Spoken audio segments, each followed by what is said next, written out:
Hi, this is Barry Sterling Mitchell. I produce the Sterling Net Point Power Rankings, and this is the Ben and Barry Football Show on YouTube. Hello out there, YouTube. My name is Ben Nickerson, self-professed fantasy geek, lover of everything football, especially the NFL. Especially the NFL, but we like all levels of football. We've been known to go to Little League and teach and watch the little ball, flag football, well touch. Hey Ben, have you seen any video on this league? Apparently they play tackle with no equipment. Oh my God.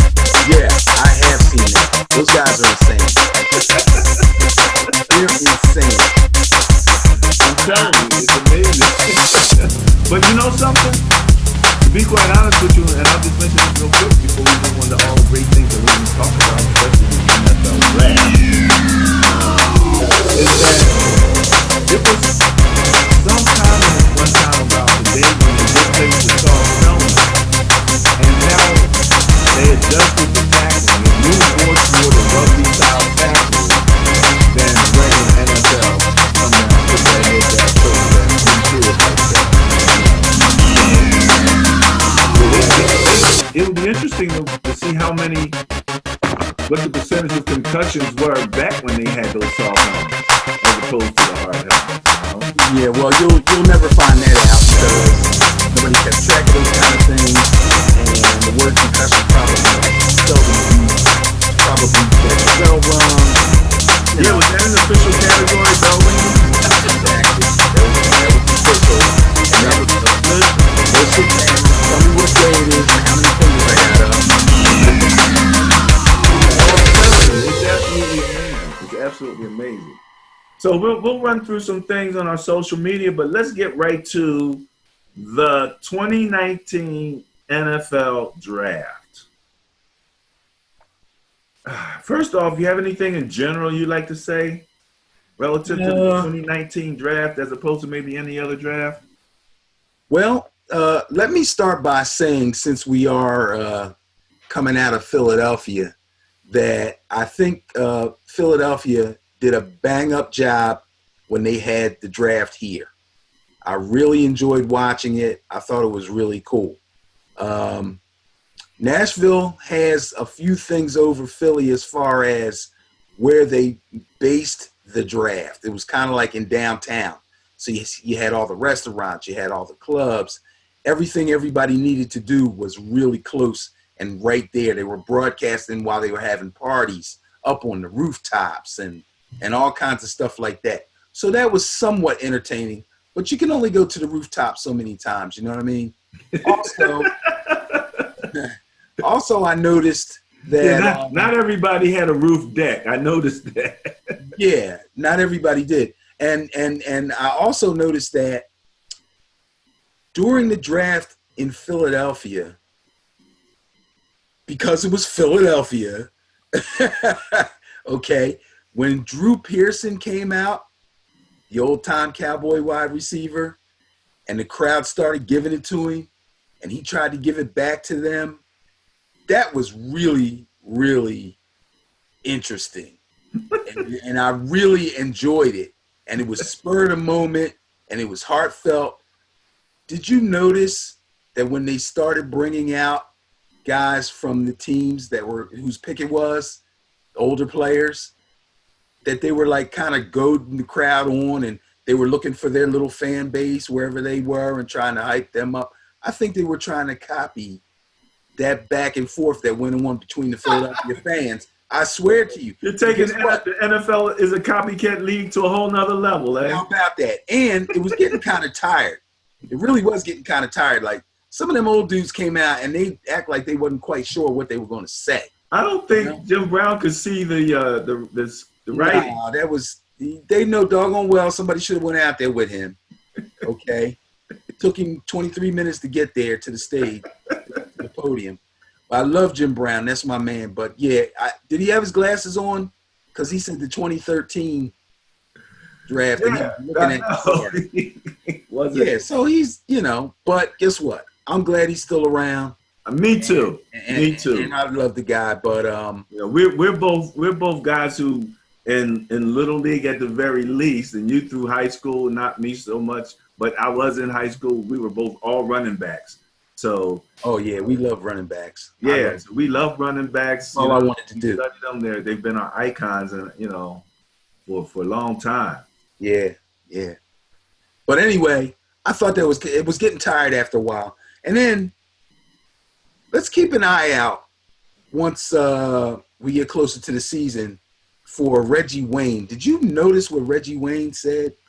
No, what did he say? Somebody was heckling him, and he said something back to them, but he said it like with a real straight face, like, I'll jack you up or something. He didn't say that, but that was the attitude that he was giving off. And then when it was the Colts pick again, he came back out, and he said, are we cool? Are we all right? Or something like that to whoever the person was. He said, oh, okay, because I got clips. I got what? I got clips. I got heat. Like I got a gun. Are you That's what he serious? said. I'm like, dude, you can't say that. Your bosses at NFL Network are going to have a sit down with you. Are you Can't say that. serious? Yeah, like, dude, they picked you to go out and say who the draft pick was. They didn't tell you to get in a rumble with the crowd, or a trash talking contest with the crowd. Come on, dude. It wasn't the right thing to say. I'm just saying. Maybe I'm nitpicking. I'm sorry. No. That's that gangsterism culture that slips Right. through. You know what I mean? And sometimes you think that a guy's a little older and a little wiser, a little more mature than that. But then you find out maybe not. And I would think that ordinarily he would know better than to feed into to crowd trash, because the fans don't know no better. Fans are goofy. He knows that. He should know that. Yeah, But I do believe he ain't a rookie. He's not a second-year guy. He's been around a while. I believe that the people that were supposed to go out were coached to interact with the crowd because it Really? went over so well in Philadelphia. You think that they were actually coached to interact with the crowd? Yes, and for lack of being able to come up with something better, he said something stupid. There was no need for him to say anything to them at all. You got the microphone. Nobody can hear them but you. Say what you got to say. Not to abruptly move on, because I think Well, we can move on. we all need to stop and ponder that whole scenario for a second. But I think the most eloquent happened to be. Did you see the kicker? He had Oh. jokes. He's hilarious. I won't remember, but let me tell you to make sure we follow him on Twitter. Okay. That guy's Pat McAfee. What is this? We got some. He had a long piece. Wasn't just a little line here and there. I mean, he had a whole Yeah, segment. yeah. that he And did. that's a guy, if you tell him, go out, interact with the crowd, we want to get it. Oh, he'll do it. He'll come out, he'll do a monologue. He's funny. That's what he did. Yeah. Yeah, he did not a long monologue, but I think it would qualify as a monologue. But see, he was smart. That's why I say they coached him. They told him, say a little something to the, and he prepared. The other guys didn't prepare. Well, you were correct, I think, when you talk about Philly versus Nashville. The Nashville thing was a little more intimate in terms of the street, the sidewalks, the stores, all right there. Right. And I mean, they had a crowd. That crowd was long. They had a big crowd. And as opposed to Philly, which is on the Parkway, and the Parkway isn't a place where there's stores and all of that type. Right. You see, all you could see was the sea of It's all people. roads. Yeah. So all you have is the stage and the vendors and things. But I must say, I think Philly still, since they've begun to move them from city to city, Philly has set the standard. The bar is still high. Okay, go Philly. I got to give them that. All right, fantastic. All right, so let's go. First round, first pick, Kyler Murray, Oklahoma quarterback, goes to the Arizona Cardinals. Right. What do you? Were you surprised? Did you think there would be more drama? No, I wasn't surprised because at this particular point, I don't assume anything, and I'm just going along for the ride and watching them. And you start to wonder, would they, because at one point it was like, they're on the shows talking about, well, maybe they're going to bring Kyler Murray and have two quarterbacks, because you need, a good starter and blah, blah, blah. But, not at the first pick of the first round. That didn't quite hold water. So you kind of figured something was going to happen. But because you have the first pick, the need for gamesmanship, as far as I see it, decreases. I mean, nobody's going to knock you out. Nobody's going to pick before you. Whatever it is you want really don't make a difference. Now, if you don't want to upset the cards that would fall if you went on and said, oh, we're taking Kyler Murray first pick. Anybody want to come get, Josh Rosen off our hands real quick and go ahead and be overt about it. I guess that game is never played like that. So they were just going to hold their cards close to the vest, play the game like everybody else. And, all the probability said that with this guy, what's the name of his offense again?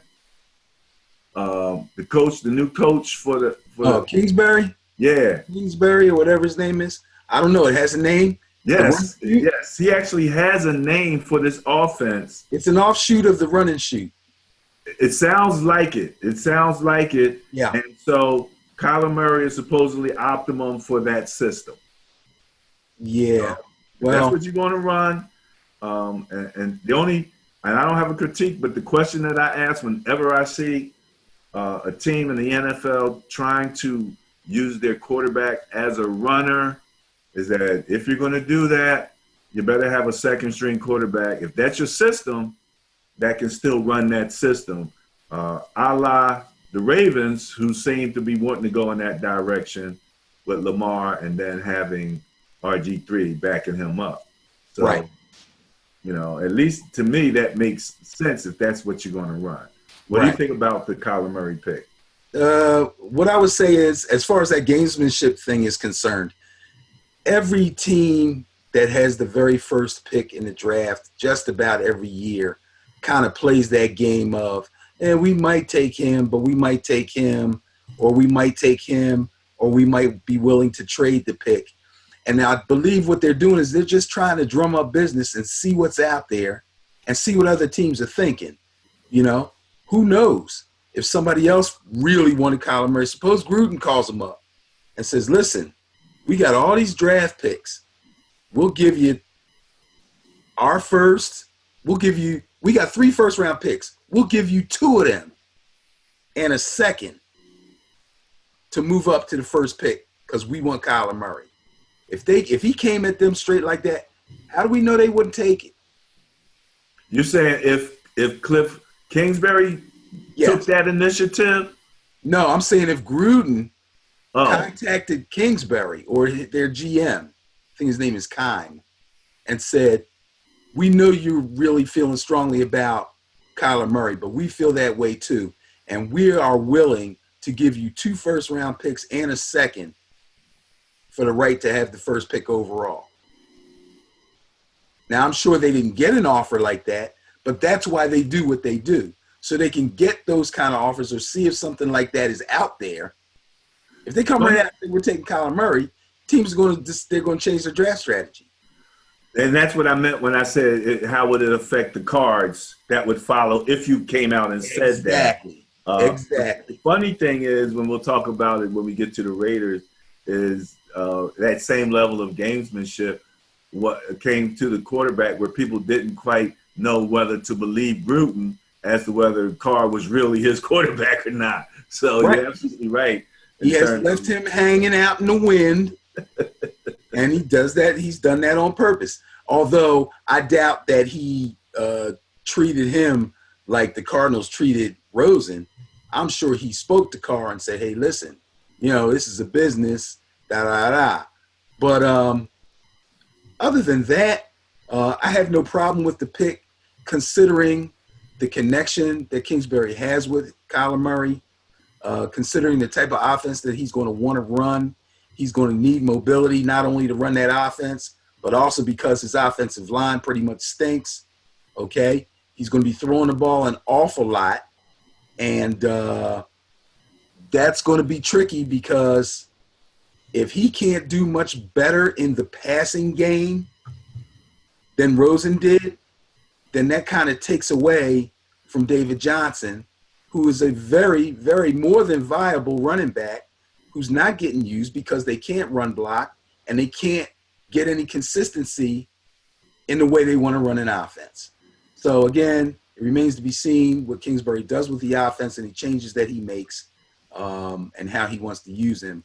But, it's probably the best idea to go on with him and just go ahead and just take the guy and be done with it. As far as having him and Rosen in the same – you hear people talk about having these two guys in the same quarterback room, not just having these two quarterbacks on the same team, but having these guys in the room. What they mean by in the room is normally in your quarterback room, you got your offensive coordinator, your quarterback coach, your starter, and your backups. But 8 times out of 10, your starter is some sort of a seasoned veteran, mentor, leader, okay, if you draft a rookie. That would not be the case in this situation. You got a guy just coming into his second season off of a very unsuccessful first season and a rookie in the same room. It's just not a good match. It's just not a good match. Yeah, I can see where you had some issues there. And again, as a systems guy, you got different sets of skills. You got one guy who's more of a pocket guy. Right. The guy's a running guy. Right. And here comes this coach with the new system. A running system. Right. It's kind of like when Chip came to the NFL and Nick Foles, began to run his system, and we were like, well, Nick Foles can't run. So it went from a read option to something what they call the power option, and he was doing more RPO type stuff, to be quite honest with you. In any event, anything in particular to say about Kyler? In particular, obviously he's a dynamic player. He can throw the ball, good arm strength, lots of speed, great running ability once he gets free. The problem is he's going to have to learn how to slide. He's going to have to really watch himself when he tries to throw from the pocket. Other than that, I believe he has the ability to help them win games. How many remains to be seen. They mentioned, and you might know this better than me because you focus on college football a little better, I think, in any event, that he had some pretty big linemen in college that he had to deal with. Yeah, I'm not even going to get into the height thing anymore until I actually see him play. People said the same thing about Russell. They said the same thing about Breeze, and they've been fine. So there's a method to working that situation, and we absolutely don't know what that is. All right, number 2 went to my San Francisco 49ers, Nick Bosa. I'll let you go before I go. Okay, so Nick Bosa pretty much was the consensus number 1 pass rusher, but not on everybody's board. There were some teams that liked a couple of guys better. Josh Allen from Kentucky. Now, I'm not talking about just D linemen. I'm talking about straight up pass rushers.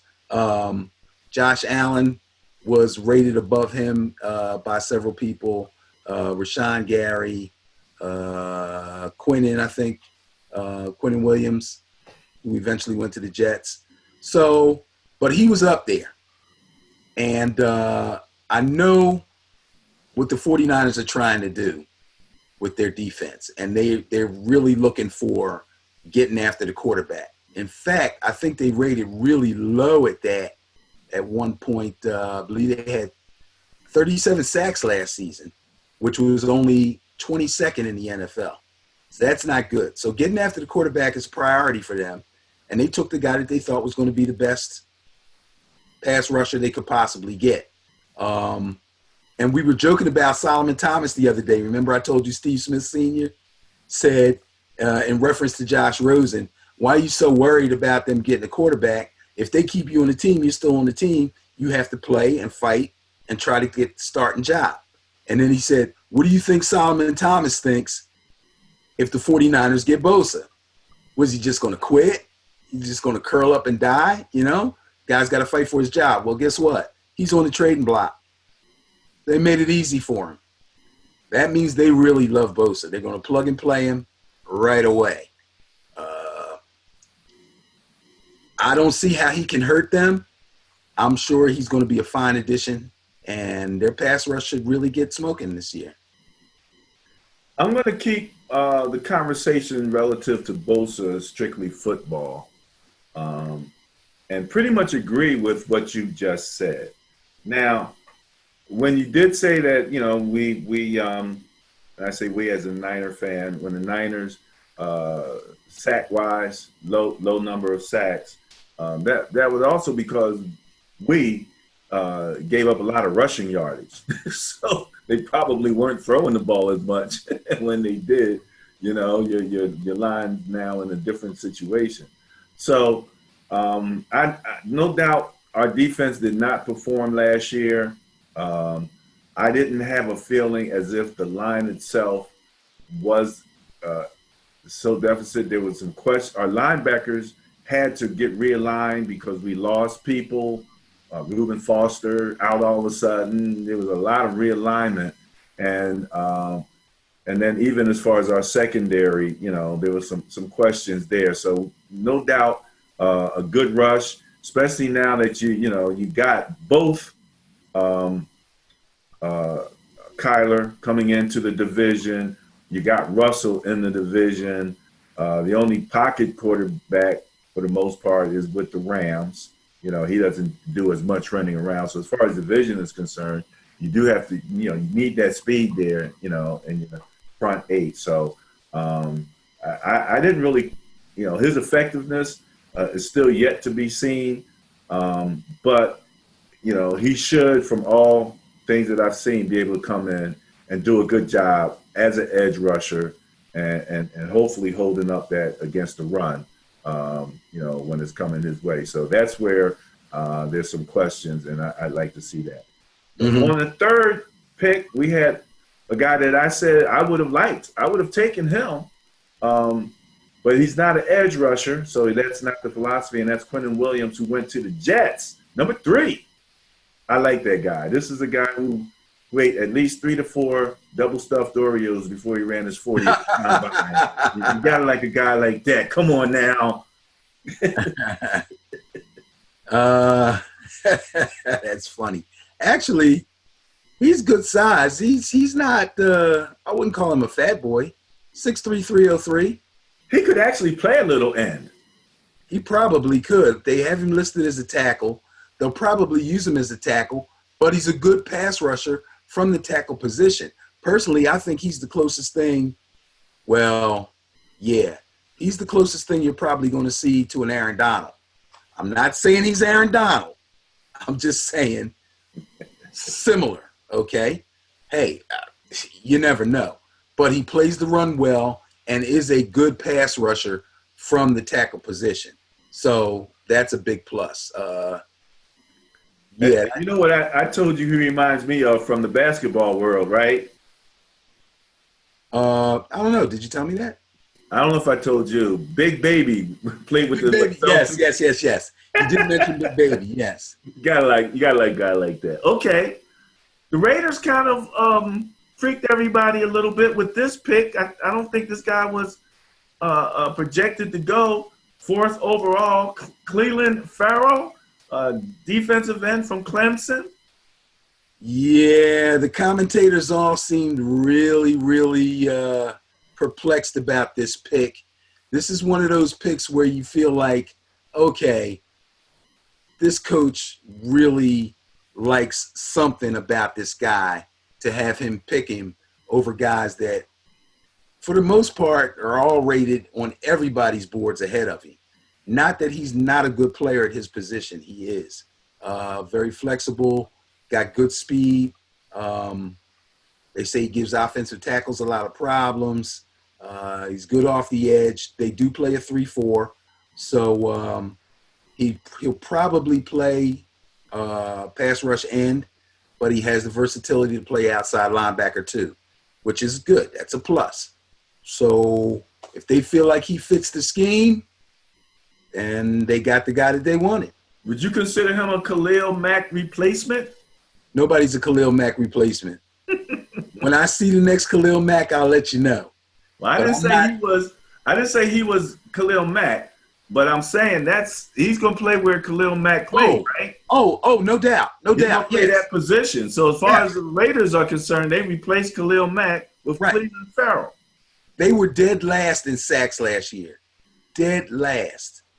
They had 13 sacks. I think a couple of players had 13 sacks.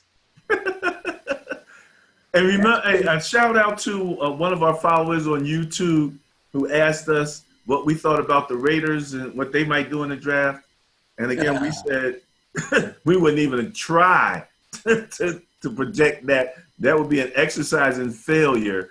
But it was good that he asked the question. At least it made us think about it. I would have never, said that. I might have said they got to get somebody to replace Khalil Mack, but it wouldn't have been that guy. So, no, I probably would have went to Josh Allen. But hey, again, we talk about this and argue about this all the time. These coaches and these GMs, they put their heads together, they decide what they're going to run, and then they try to figure out who's the best guy to fill what we want, what we need. And they feel like he's their guy, so he's their guy. Until he proves he can't get it done, he's it. When you said they put their head together, I'm sorry, but the image of the Coneheads coming together popped up in my mind. I'm sorry. You know what you're dealing with here. Number 5, Devin White, linebacker, LSU, went to the Tampa Bay Buccaneers. So they were talking to the coach. Why is his name escaping me for the Bucs? I'm sorry. It'll come to me in a minute. Yeah, Coolest coach in the NFL. Former coach for the Cardinals. Bruce Arians. My fault. Bruce Arians. Yes. Thank you. And they were saying, Bruce, for your offense, don't look like they gave you a whole bunch there. He actually said he thought that as of right now, even, he liked the speed they had on the team. But they went defense with their first pick in the first round with Devin White from LSU. You familiar with him at all? Yeah. So Devin White, obviously, first linebacker chosen. There was an argument about whether or not he was the best linebacker in the draft this year. So they got themselves a good player. Good speed, decent size, not really big, but you can see he's built for speed, 6 feet, 237. Okay. Usually guys like that sometimes play strong safety, but supposedly has enough speed to get sideline to sideline and a pretty good hitter, not a devastating hitter. They did lose Quan Alexander to your beloved 49ers. So, again, a position of need, and they went after the guy that they thought was the best player for their position of need. 4.42 in the 40-yard dash. That's fast. Not bad for a linebacker. No, that's real good for a linebacker. That's real good for a linebacker. Look at it this way. That's faster than a bunch of the running backs did this year in the combine.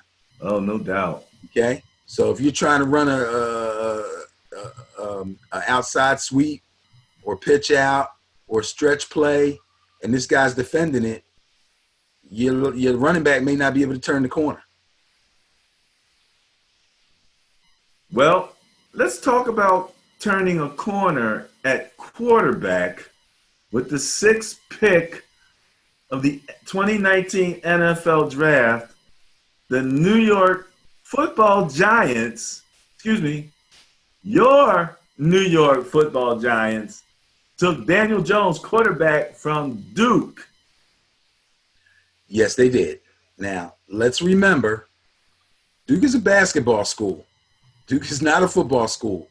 Duke is really just over the last couple of years beginning to come into their own as a football school. They're nowhere near a football power, okay, as evidenced by the team that Daniel Jones had playing in front of him. They were not a good team. Their skill position players were not very good. The running back wasn't dynamic, and they dropped an inordinate number of passes as wide receivers. They were horrible. And this guy alone carried their offense to an 8-5 record. So I got to give him some props for that.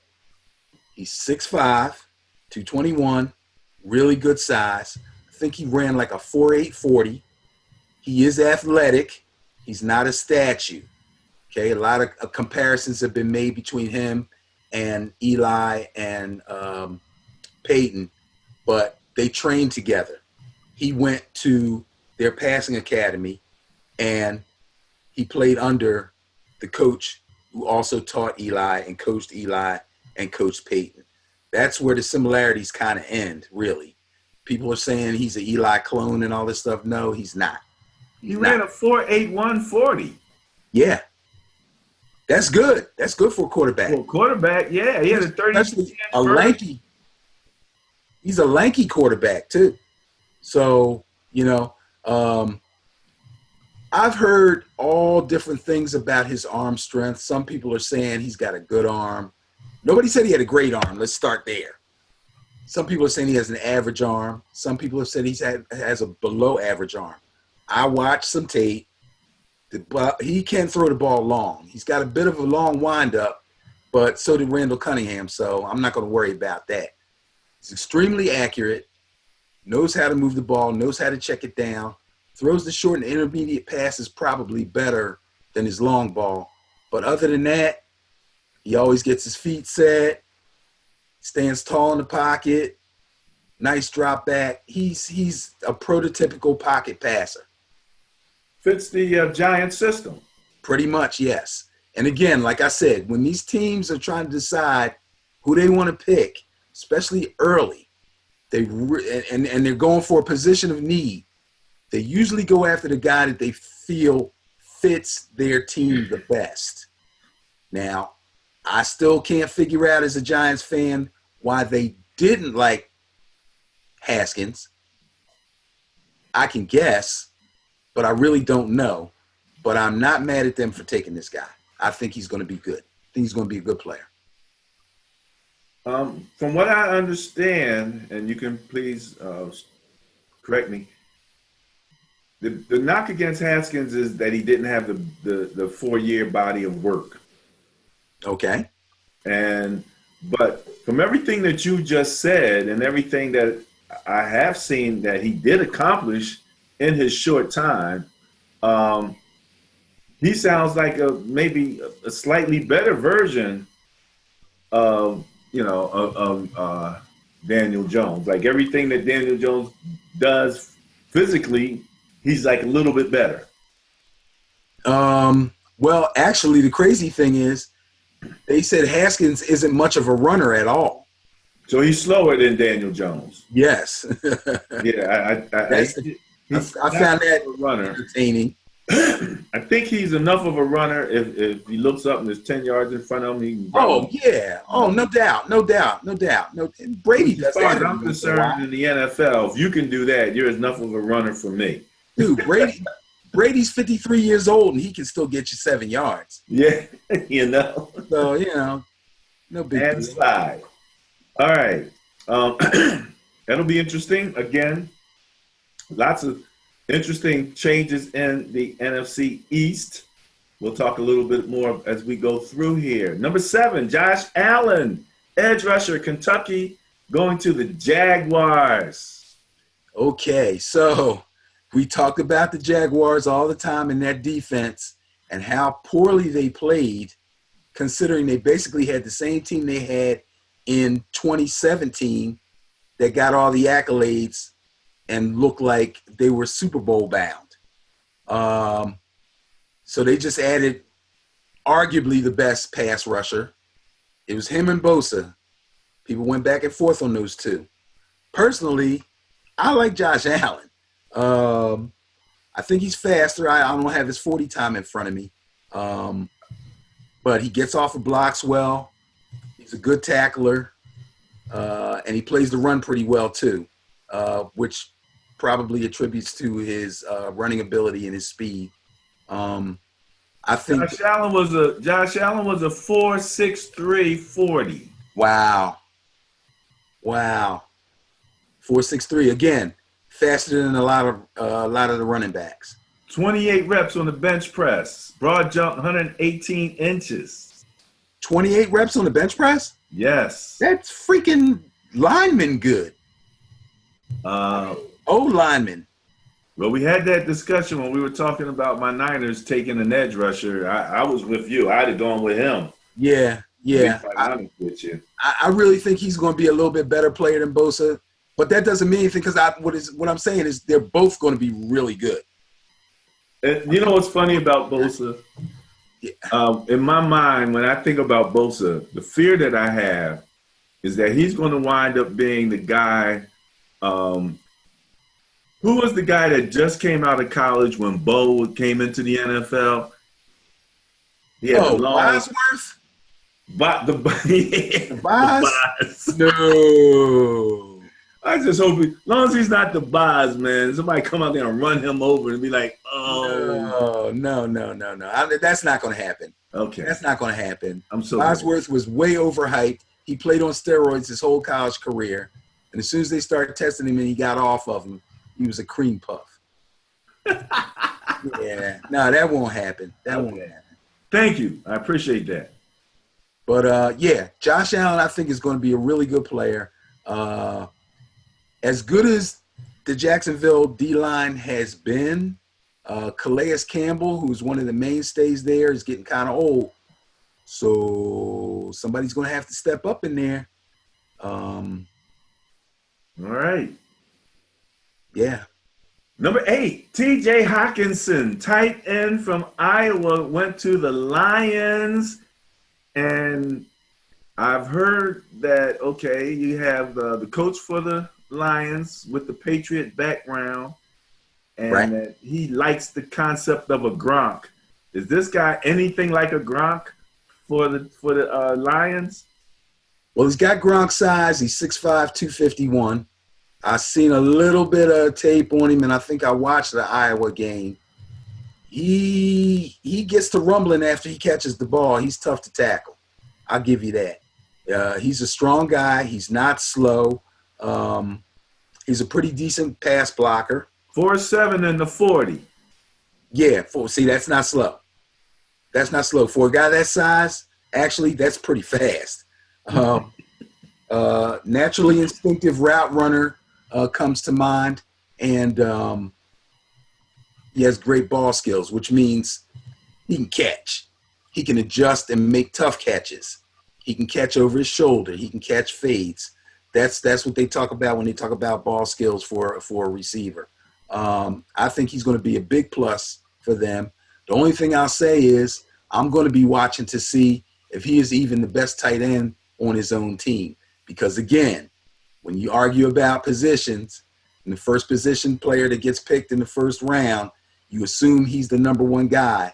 But there was another guy that was 1A, or was 1 and he was 1A. They were very close, but he got picked later. Do you know who the other tight end for the Lions is? I do. He's not a slouch, but he's not. Ebron's not there anymore. Ebron went to the Colts. It escapes me. We'll come back and check on that. Well, they may be trying to run a 2 tight end system. I like 2 tight end systems, especially when I have one tight end that is almost as fast as a wide out, or Absolutely. at least slot. So much you can do with that. Okay, big tight end, Gronk-like. Let's go to number 9, Ed Oliver. D tackle from Houston went to Buffalo. Well, again, and I think I said this in a video either last week or the week before. The Buffalo Bills are quietly building a defense through the draft. Now that we can see this, because I think this is a great pick, and also through free agency. This guy is extremely disruptive. This guy is hard to block. They say he has violent hands. Okay? Now, he's not the biggest guy. Usually when you're talking about a D tackle, 287 is more DN pass rusher type or edge rusher type of weight. But again, Aaron Donald ain't that heavy either. I'm just saying, when you're disruptive and you're quick off the ball and you're hard to block, you can be a good D tackle. How he holds up against the run, that might be a little bit iffy, but He's 32 reps on the bench press. That's strong. That's strong. So I think he's, he might be able to hold up a little better than what you might think. So, all right, that's for the Buffalo building that defense. The Buffalo last year, and we went through it when we talked about the net points for, points against.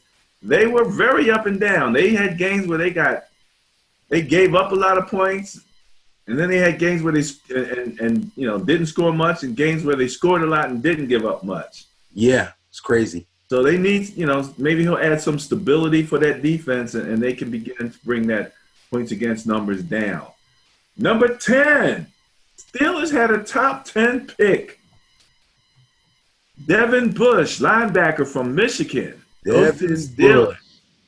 Okay, here we go again. Who's the best linebacker coming out?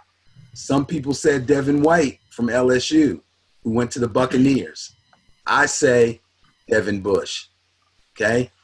Again, both of them played against top-notch competition, obviously. He went to Michigan, so he's in the Big Ten. And White played at LSU, so that's the SEC. So they've played top competition. These guys are starters waiting to step on the field, both of them. But I like Bush a little bit better. He should never have to come off the field. You can blitz him off the edge. He's great against the run, and he can cover. Got good speed. Do you have his 40 time around? 4.43 in the 40. Are you kidding me? 4.43? Unofficial, but 4.43 in the 40 with 21 reps on the bench press. The boy has a 40.5-inch vertical. Find me an NFL running back that weighs anywhere near 230 pounds that can run a 4.4. I'll wait till tomorrow. It won't happen. Okay? This kid's good. Again, anyone who followed us on our previous shows, we talked about the top 10 in terms of different scoring systems on the top 10, and then the one that we had, out of the top 10, 9 were defense. Yep. So this was very much a defensive draft, talent-filled draft. Devin Bush goes, and although we know he wants to come back, the Steelers lost their linebacker. Ryan Shazier, so they needed to fill, Yep.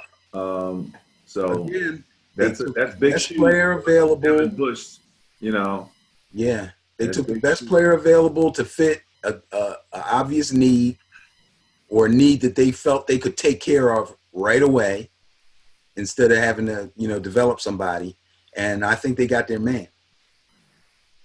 The Bengals came in at the 11th pick with Jonah Williams, offensive tackle from Atlanta, and we talked about the changing guard at coach for the Bengals.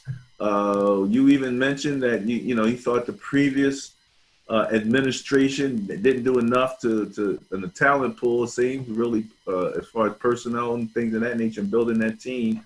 But they went with an offensive tackle. I think he was the first offensive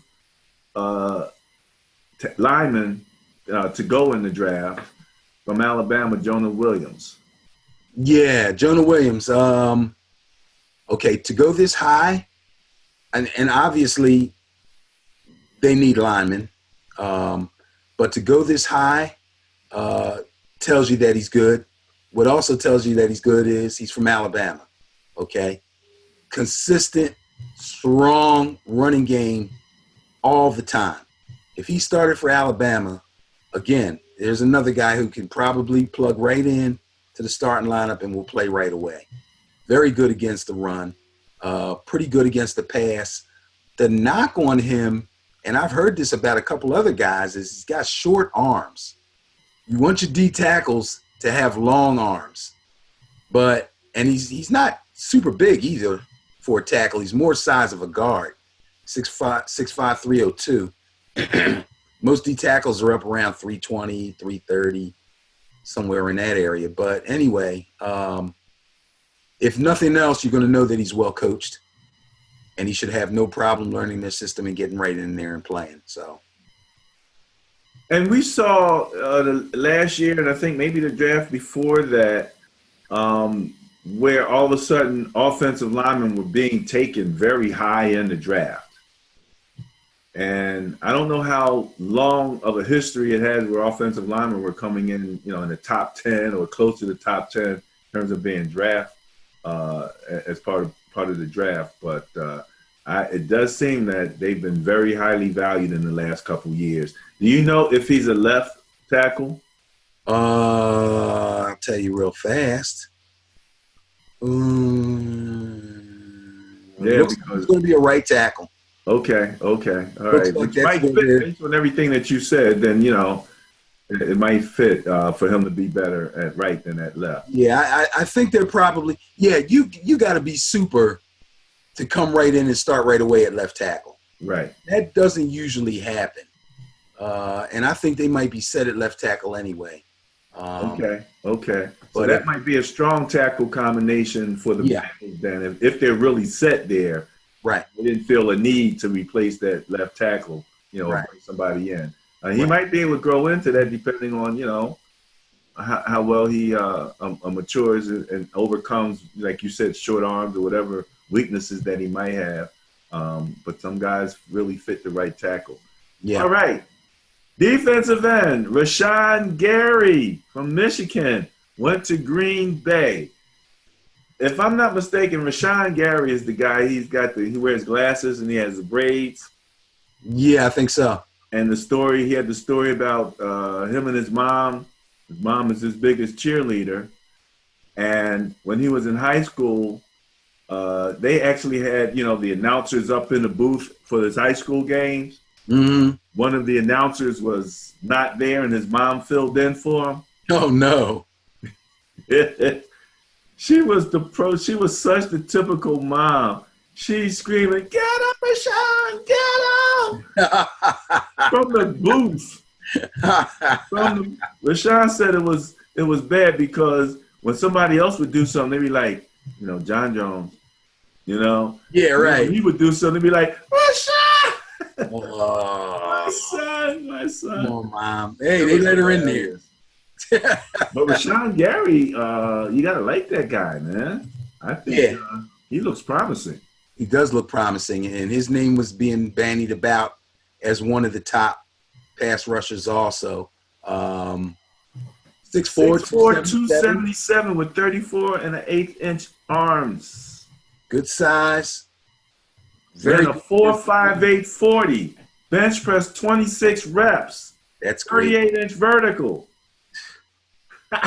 These guys are super athletes right now, man. I'm telling you. To be able to move that fast and carry that much strength on their bodies is tremendous. This guy's kind of the opposite of some of the other pass rushers where we question their ability against the run. he's already a very strong run defender, but has the tools to be a good pass rusher, I believe. So I think he'll fit in pretty well with the Packers. Packers are quietly trying to do something too. These teams that got new coaches, they know after seeing what happened to the guy that was coaching the Broncos and the guy that was coaching the Cardinals, you don't get a long leash. 1 year. You gotta get your guys in there and get them going and win some ball games. And they're trying to get their defense together. So they already got Muhammad Wilkerson and guys like that. Guys like the guy that's on TV. He's on Good Morning Football time. Mike Daniels. They bring him as a guest a lot of the time. They're already there. A couple of them were injured, but if they all come back healthy and they plug this guy in, that's going to do wonders for them up front. All right, looking forward to seeing him, and maybe they'll let his mom up in the booth. You can holler at him. Number 13 went to the Dolphins. Christian Wilkins, D tackle from Clemson. I like him.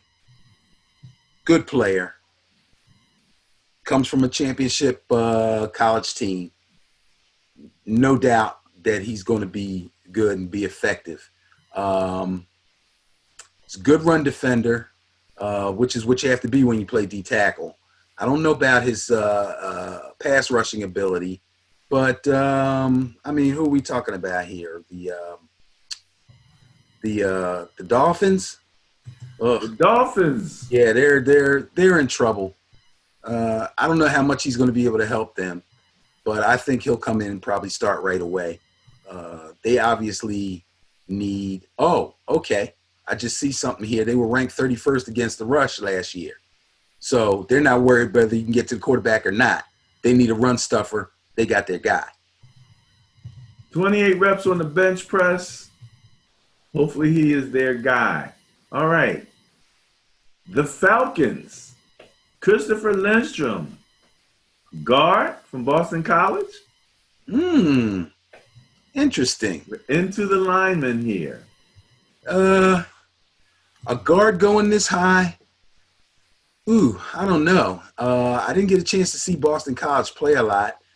Supposedly this guy's pretty versatile.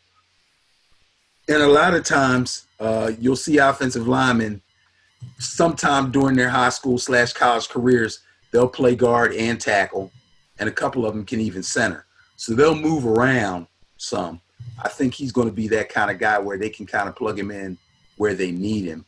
Again, like I said, I didn't see a lot of him, but obviously that's a position of need. To pick a guard in the first round, they really feel like they need somebody there, and that's their guy. You're going to hear me say that a lot.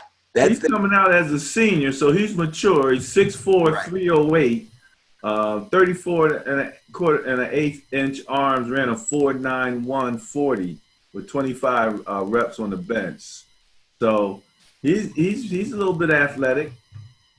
He should be able to help him.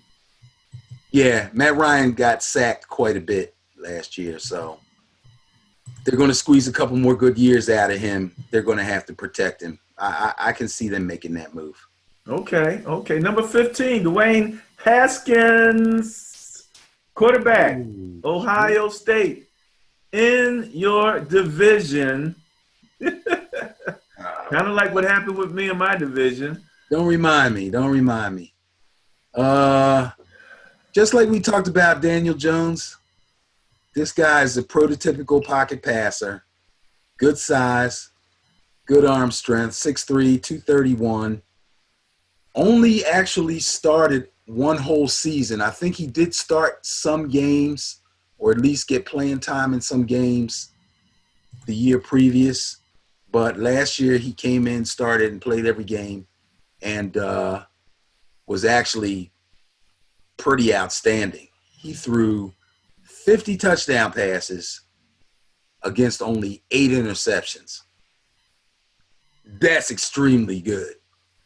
The problem is, can he do it again and again? In other words, if he had stayed in school would he have been able to duplicate that? If he has to start for the Washington team right away, will he be as dynamic? Obviously, he had a great team around him. Now, I'm not saying, they dragged him along. No great team is going to, be so great that they help the quarterback get 50 touchdowns. He did his thing. But his lack of experience under pressure it could be telling. Or he could just be that exceptional kid who just has it. And I've heard a lot of people say he's really has it. He's great on the whiteboard. He diagnoses plays. He reads defenses. He's well coached. He was very strategic or tactical. I'm not sure which is the correct word in his pro day. Mm-hmm. Didn't do a whole lot at the combine, right? Right. Wasn't real fast. But in his pro day, the throws that he made, they did a lot of rollout type stuff, throwing on the move because he wanted to prove that point that he could do that. Right, because that was the knock against him, that he couldn't move. So, yeah, he can move, okay? I don't hear anybody crying about Andrew Luck can't move. I don't hear anybody crying. When Denver was going to the Super Bowl with Peyton Manning, nobody said, they ain't going to win it because he can't move. Forget that mess. This is a young kid. He'll be fine. He'll probably start, right? Because Alex Smith is not – I don't know if he's going to be ready for the beginning of the season. Alex Smith, injury. Alex Smith will not be ready. So you're looking at Colt McCoy and Case Keenum. Is that who he's starting? Colt and Case? If he's not starting game 1, I predict he'll be starting game 4. Okay. So they'll let Colt and Case knucklehead it up through the first 4 games. I mean, Case might be able to lead them to a victory or 2. I don't know. Case Keenum doesn't stink, but he's a journeyman. You're only going to get so much out of a journeyman. He's been around the league like Fitzpatrick. He's only going to do so much. And the skin. Colt didn't play half bad. I think he got hurt too last year, right? Yeah, he went down too, and he didn't play half bad, but he didn't play that well either. The Redskins have some rebuilding to do. We're going to have to make note of what they do in free agency and what they have done in free agency. I know one thing. They got Landon Collins, a really good safety from the Giants, so that helps them in the secondary quite a bit. Norman's still there, right? Josh Norman's still there in that secondary? I do believe. So, I mean, they're not far off. And we're talking about the NFC East here, where just about anything goes, and you have to win the division to make the playoffs. Seldom will you get a division winner and then get the wild card out of the NFC East. Doesn't happen very often. So, All righty. Eagles, Cowboys, Giants, and Redskins. The NFC East. NFC South. The Panthers took Brian Burns, edge rusher, Florida State. Yeah. Productive pass rusher with room to grow. That's what I read. Now, I like the Noles, so I watched a few Florida State games. He's pretty good. He's got good speed. He wraps guys up. He's a good tackler and all that stuff. Boy, 6'5". Yeah, and he has experience in dropping into coverage. They have him listed here where I'm looking as an outside linebacker. 4'5", 340. Yeah, he could be a problem. If he really can cover like they're saying he can, then he could be a dual threat outside linebacker, pass rushing and covering. This guy has the potential to be really, really good. And, they're known for their linebackers. They got Kuechly and they got Davis. Those guys are getting a little old. Julius Peppers did retire, though. So that takes away from the pass rush. So I believe that this guy is the guy that they're expecting to come in and make some noise, at least on passing downs, if in fact he doesn't get some linebacker play.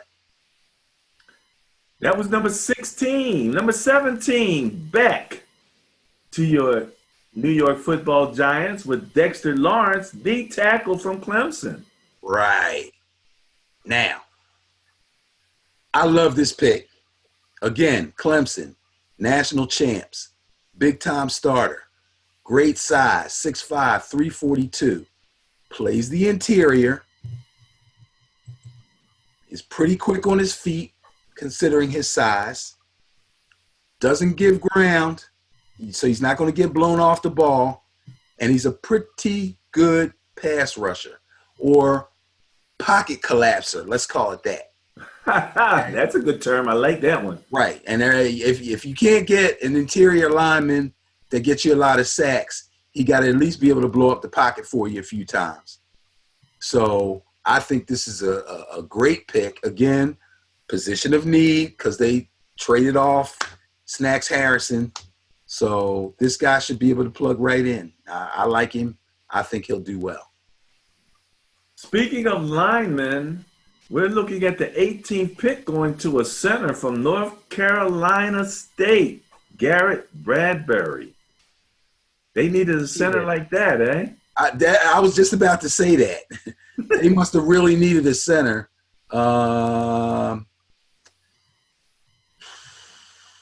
They actually have a center. This might be one of those situations where they move him to guard. Really? Yeah, he did play some guard and as well as center during his college career. So there's a good chance they'll move him to guard. When you're looking at the different combine exercises and you're looking at centers, they have to be smart. They're the quarterback of the line. They're calling, right, blocking, setups and things of that nature. Right. And it's a really athletic thing to be able to snap the ball correctly and then get out sometimes on a sweep or get down to the second level to block. So you're doing a lot of different things at center. Mm-hmm. So it'll be interesting to see. I mean, he might be a pick that fits all of those bills, as a very effective center. It'll be interesting to see that. Garrett Bradbury going 18th to the Vikings. 19th, we have Jeffrey Simmons going to the Titans. Defensive tackle for Mississippi State. Another defensive tackle. Another guy with DN size, 6'4", 305. That means he's probably pretty powerful, pretty strong guy if he's playing the interior at that size. We were talking about guys with short arms. Supposedly this guy has really long arms and very good upper body strength. You wouldn't happen to have his bench press numbers there, would you? Well, so far what I'm saying, number one, arms 34.5 inches. Mm-hmm. And he's got 10.25-inch hands. Did he have an issue at the combine? Because they don't have anything here for his combine information. I don't know. We might have to take a look and see why. Oh, you know what? He was coming off an ACL tear, I think. Okay. Yeah, he was coming off an ACL tear while he was working out, so he might have missed that. All right. Another tight end finally off the board went to the Broncos with Noah Fant from Iowa. The other Iowa tight end. And again, the debate, which one of these tight ends is the best, him or Hockenstein? Personally, I like Noah Fant. 4.5 40, 20 reps on the bench press, 39.5-inch vertical. Faster than Hockenstein. In fact, some people say he's a bulked up slot receiver. So this guy's pretty quick. What was his 40? 4.5? 4.5. He weighs 250 pounds and runs a 4.5. Sheesh. And again, almost a 40-inch vertical. Didn't we say that was basketball jump? Yes, sir. That's basketball. Yeah. Wow. Amazing. Yep. Great body control. Very good hands. This dude's going to be a problem. He's going to be a problem. And the Broncos definitely need a tight end. They're weak at that position. He should come in and start right away. I kind of like this guy. Well, I like him better than the guy that played with him in college. I think he's the top tight end. Well, when we get a little later in the rounds, the Broncos picked up a quarterback. Your boy Drew Lock, right? Come on, man. You're giving away the story. Well, how far down did Drew Lock get picked? What round? Do you remember? Second, I think. All right, we shall see. No, he dropped to the third. I didn't know if he was going to make the story. Okay. So I'll tell you what. Let's talk about him real fast right now. Okay. So when we were talking to quarterbacks, Kyler Murray, Daniel Jones, Haskins, and Locke, okay? They were the top four. I was on Facebook today going back and forth with somebody, and he was poo-pooing the Daniel Jones pick for the Giants because he's an Eagles fan. He just likes to pick with me. But I said, hey, it's a weak quarterback draft. Next year's quarterback draft will probably be way better, okay? But you're really only talking about four guys. And of those four guys, I think Locke is the bottom guy. And I think I said that to you some weeks ago. Yes, you did. He wasn't consistent, and I questioned his accuracy. And evidently I wasn't alone because Haskins and Murray and Jones all went in the first round, and he's still hanging around to the third. So should Flacco feel safe? No, he should not feel safe. Flacco's recent body of work is not very strong. Okay, he needs to come in there and take over that offense ASAP. Flacco already stated that he didn't think they needed another quarterback. Well, now he has to prove that they didn't need another quarterback. It's easy to say. Can you imagine if he got replaced twice by a rookie? That would be ugly. That would be ugly. That would be ugly. Okie dokie. Where are we at now? We're down. Huh? Pick number 21. 21. That's right, because we were talking about the quarterback, but we started out talking about Noah Fant at 20. 21 went to Green Bay Packers, Darnell Savage, safety from Maryland. Great pickup for them. Really? Great pickup for them. Look, the Packers are hurting on defense. They're hurting on defense. I don't know. They let Clay Matthews go, so I don't know what they're working with at linebacker right now. But they've already tried to improve their D-line, and now they're going safety. Now, this guy's not real big, 5'11", 198. Hey, Benny. Yes. 4.36 40. Okay, he's fast. but he has corner size is my point. Okay.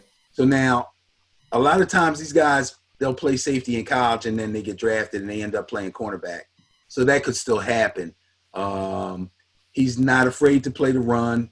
He'll come up and tackle a guy. He's a ball hawk, and he's got good hands, which all DBs don't necessarily have. Again, a position of need. They grabbed the guy that they thought was the best at the position, and they're going with this guy. He's their guy. He's the one that they think fits them the best. All right. He's going to end up on the corner, though. Okay. Number 22, Andre Dillard went from Washington State to the Philadelphia Eagles, a tackle. Okay, position of need again. The Eagles, if they have a weakness, it's the offensive line.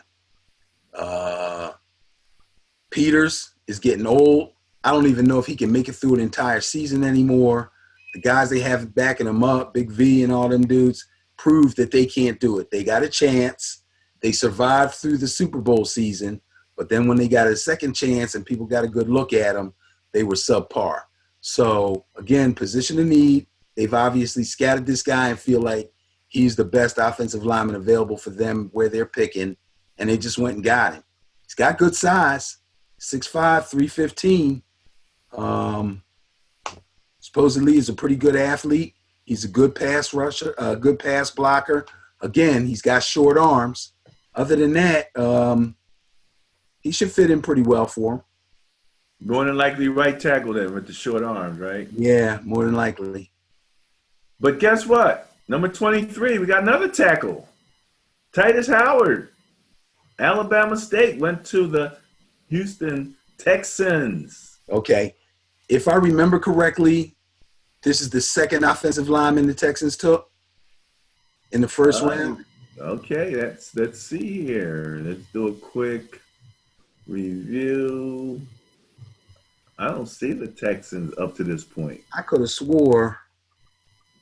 Oh, wait. No, that's okay. No, it's not. Okay. Well, guess what? They got to keep Deshaun on his feet. So if they didn't pick one earlier, they got one now at this pick here. It's interesting that you say that because I was also thinking you got two mobile quarterbacks with the Eagles, with Wentz, and the Texans with Deshaun, and both of them took tackles. Both teams took tackles. Yeah, obviously, yeah. You got to have it. You got to have it. Now, whether he'll plug in at left tackle or not, I'm not sure. But obviously, their whole intent is to keep Deshaun Watson clean. So that should be a good pick for them. They gave up a lot of sacks last year, too, looks like. And, they got Matt Khalil away from okay. So Matt Khalil will probably play left tackle. That means this kid will end up on the right, most likely. Okay. Number 24. Now, Beast Mode retired, man. Position of need. Beast Mode retired. He's going to be able to sit back and eat all the Skittles he wants to eat and revel in his own highlights. Which I've been watching all weekend. He was fun to watch, man. There's no doubt. No doubt. In my division, we had to deal with that guy twice a season. My Niners. But now they got Josh Jacobs out of Alabama. Josh Jacobs looks to be a little dynamic guy, although he wasn't the number one running back, right? I don't know. He's the first back taken? No, somebody else took a running back. I mean, but at Alabama, wasn't there? No, because Alabama keeps 3 good running backs at all times and uses them all. Okay, so that's why I'm saying that. Right. There's a good thing about that. When he played, he was really good and showed that he was good enough to be a starter and an exclusive back. It's just that they have so many riches down there that they didn't have to use him, which means his legs are still fresh. He hasn't been pounded into the dirt like some other guys coming out of college. 5'10", 220, classic running back size, quick feet, pretty fast, not super fast. Very good pass receiver and very good pass blocker. A lot of these guys coming out of college are not good pass blockers, and they have to be taught technique and have the toughness inside them to actually be good pass blockers, and he already is one. So I did see that. When they talked about him. So you're absolutely right with that. They had some highlights of him, and he'll put a hit on you. Oh yeah. So not sure what happened with him. Well, did he run at the combine, or did he have something going on with him? Because I don't see combine numbers for him. I don't know his story as far as the combine is concerned. I heard he had a pretty good pro day. He was impressive catching the ball out of the backfield. That I know. Well, he's beast mode replacement. Yeah, they got Isaiah Crowell from the Jets, so it looks like a 1-2 punch to me. Okay. Yeah. Okay. Number 25, Marquise Brown, wide receiver, Oklahoma, went to the Ravens. Marquise Hollywood Brown. Hollywood. If I'm not mistaken, this is Antonio Brown's cousin. Yeah. Or nephew, cousin. Right. Some relation to Antonio Brown. Okay. All right. So. Little guy, 5'9", 166. He is small, but he also is very fast. That's what I'm hearing, but I don't see combine numbers. Was he a non-participant? Did he wait till his pro day or something? I don't know. I thought I saw him there. I can't, the combine is so far back in my head, man. I can't. If you don't have the numbers. The coach said he thought he was fast. He could do a lot of different things. You can run him around, on speed sweeps and all of that kind of good stuff. And once he catches the ball, he seems to know what to do with it. But yes, another small guy. So he better be fast. He can play outside. I think he can play slot.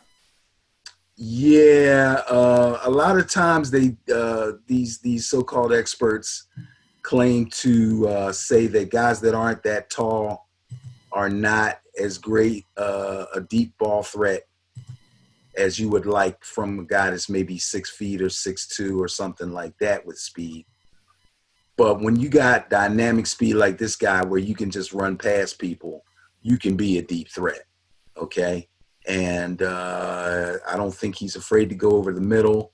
They say he separates well. His first step off the line makes it really tough to jam him. So even at his size, you may not want to come up and try to play him bump and run because he could leave you in the dust. Well, looking at the size, he reminds me of Marquise Goodwin with my Niners. True, absolutely. About the same size. If he's got AB genes with his hands where he can catch some of them things like AB caught, that's a wonderful thing for the Ravens. And you got Lamar throwing to a guy that can really get after it. That's going to be the question, whether or not Lamar can take full advantage of his wideouts at his throwing competency currently. Well, they needed a big play receiver. They got him. Now, if they're going to really improve their passing game, it's going to be up to Lamar. Going to be up to Lamar. Yeah, he's gonna have to work. He's going to have to put in the kind of work that Ben Simmons needs to put in on his jump shot. Yeah, get a little Sixers reference in there. Sorry, yeah, you sure did. All right, let's do a music reference to Keith Sweat and talk about Montez Sweat.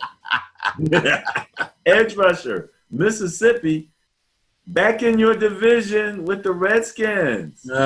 Just what I needed, right? We just talked about the Redskins. Down Eli. We just talked about them improving their defense, and here we go again. 6'6", 260, classic pass rush size. 4'4", 140.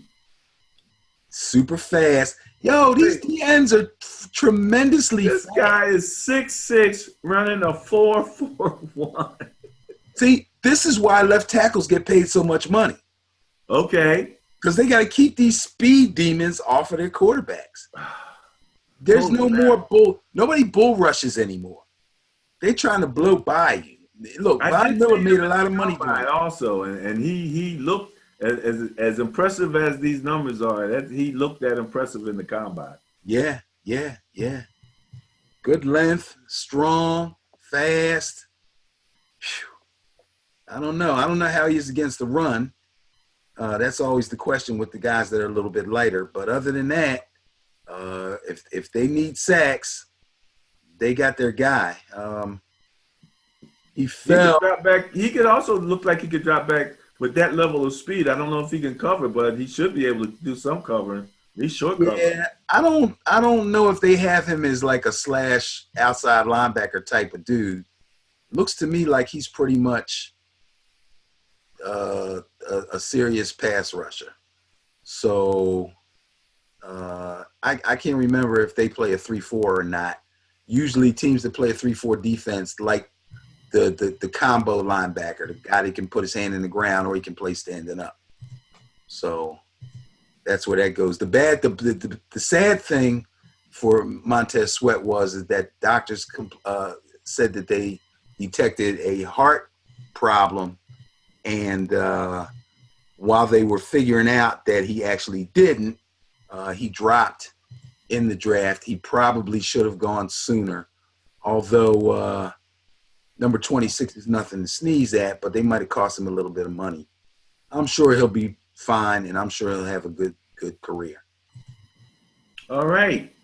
Montez Sweat. And now the Raiders are back. Hey, I don't know if you heard this, but my man Peter Schrager, Mm. who I will take as a compliment that you said I was starting to look and act like him. But he was saying that Sloan, I think Sloan Business School, maybe Sloan Kettering or whatever. It's MIT Sloan, the School of Business in MIT. Right. That's what it was. Had actually given an award to John Gruden for the value of his trade with Khalil Mack and what he got back. Like it was like they After everybody was trashing him, right? trade. Oh, that's good. Oh, I mean, it was definitely against or going in the opposite direction of what at least I know I was thinking when they traded Khalil Mack. Right. And I don't know about you. So it's interesting that however their analytics went, they thought it was an award-winning move by John Gruden. So I'll just throw that out there. But the Raiders at 27 got a safety, Jonathan Abram, Mississippi State. Okay. Mississippi State wasn't bad this year. They play in the SEC also. So he got plenty of work. 5'11", 205. That's more safety size. Supposedly he's a pretty hard hitter, and he covers well. I don't know that he'll start right away. I'm not exactly sure what the Raiders have back there in their secondary, but it can't be that good because they didn't win many games. So, well, he's an unofficial 4.45 guy. And he had a good broad jump. They don't have numbers for him here for the bench press and the vertical. Not sure why. mm-hmm. But he is 5'11", 205, like you said. So generally a little more. You think more safety than corner? Yeah, I think this guy will fit the safety role a little bit better. Well, that's what they have him listed as. Okay. Number 28, we're getting close to the end of the first round here with the Chargers taking Jerry Tillery, defensive tackle from Notre Dame.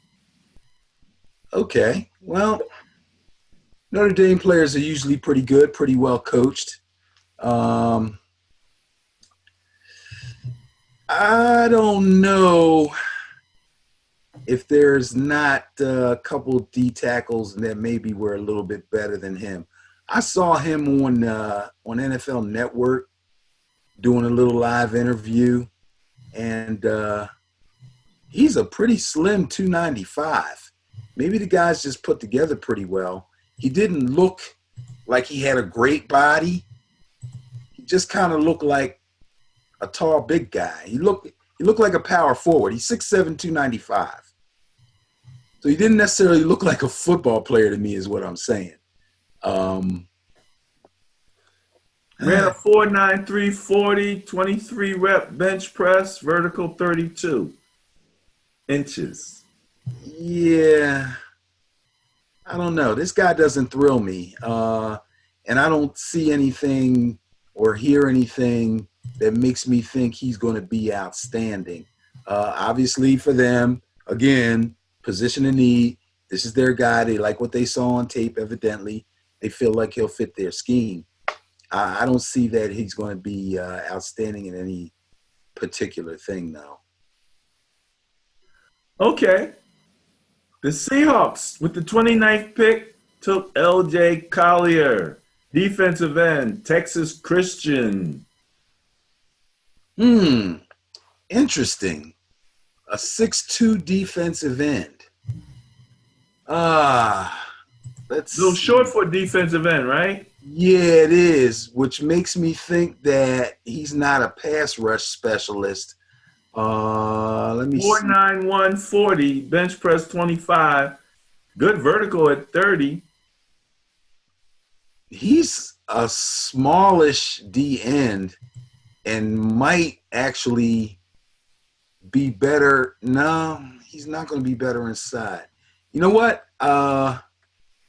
He needs to play on a team that plays maybe a 4-3 as opposed to a 3-4, because he doesn't look like he's going to be a dynamic edge rusher. He looks more like a classic 4-3 run stopping defensive end. Okay. All right. Well, you got let's see. You got the Cardinals running back. He's a good running back. You got this Rams. They actually took a running back. We'll talk about that. And you got my Niners. So you got some nice speed at running back. They're going to need somebody to help shore that up.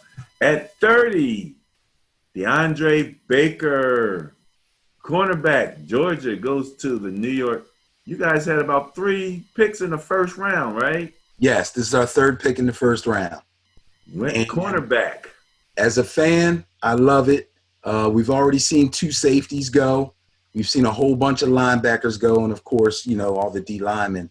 This guy looks like the first true corner to go. Good size. I wish he was 6 feet or 6'1", but he's 5'11". He's 193. Quick feet, very fast, fluid hips. We were talking about hips the other day, okay? And really good ball skills, which means as a defensive player, he can catch. He can also tackle very well. Obviously, he's not super fast, 4.52, but he's good. I'll take it. Okay. Again, if you got good ball skills and you got good feet and technique, you can get away with that. It's kind of the same as some of these receivers, and they go, oh, he ran a 4.6. He's not a speedster, but he's got football speed. Like he catches a pass, he gets a step on a defender, catches a pass, and the guy can't run him down. It's football speed. So I look at this guy the same way. Obviously, the Giants need help on defense. Obviously, after letting Collins go and after going through cornerback after cornerback after cornerback, they got the top cornerback in the draft. They need to make this work. I really want this guy to work out. I would like to see him start right away and really improve their defense. I think he can do that. All right. Oh, yeah. And I remember reading that this guy, through the 2017 season and last season, did not give up a touchdown. I heard a stat like that, so this is the guy who's getting that. Okay, yes. You attribute that to him. I did hear that stat. That's amazing. Okay. Number 31, Caleb McGarry went to the Falcons, tackle from Washington. Right. Now, I'm sure I remember they took an offensive lineman earlier in the first round. Right. So their commitment to keeping Matt Ryan up is obvious here. 6'7", 317. That's offensive tackle size, definitely. They are really going hard at improving their offensive line. This guy's a real good run blocker, a decent pass blocker, but a really good run blocker. And their running game kind of failed them a little bit last year too, when Devontae Freeman went down. Although Tevin Campbell probably had his best season ever, right. Still, they weren't quite as good there, and they would attribute those problems to their offensive line. So they're going heavy offensive line early. That's a good thing for them. Position in need. They got who they wanted. The guy's got good size. He's their guy. He's their guy, no doubt about it. Okay, all right. So the Falcons are looking to build from the inside out, which is a classic way to build. And, maybe they can get something done this year because everybody's looking at them saying your quarterback's got a clock ticking on him, buddy. Y'all better start winning something. Exactly. That's why. But they believe, just like the Giants believe, that Eli still got something left in the tank, but you gotta keep him upright. We won't know if he's got anything left or not if he's on the ground. So you got to protect him.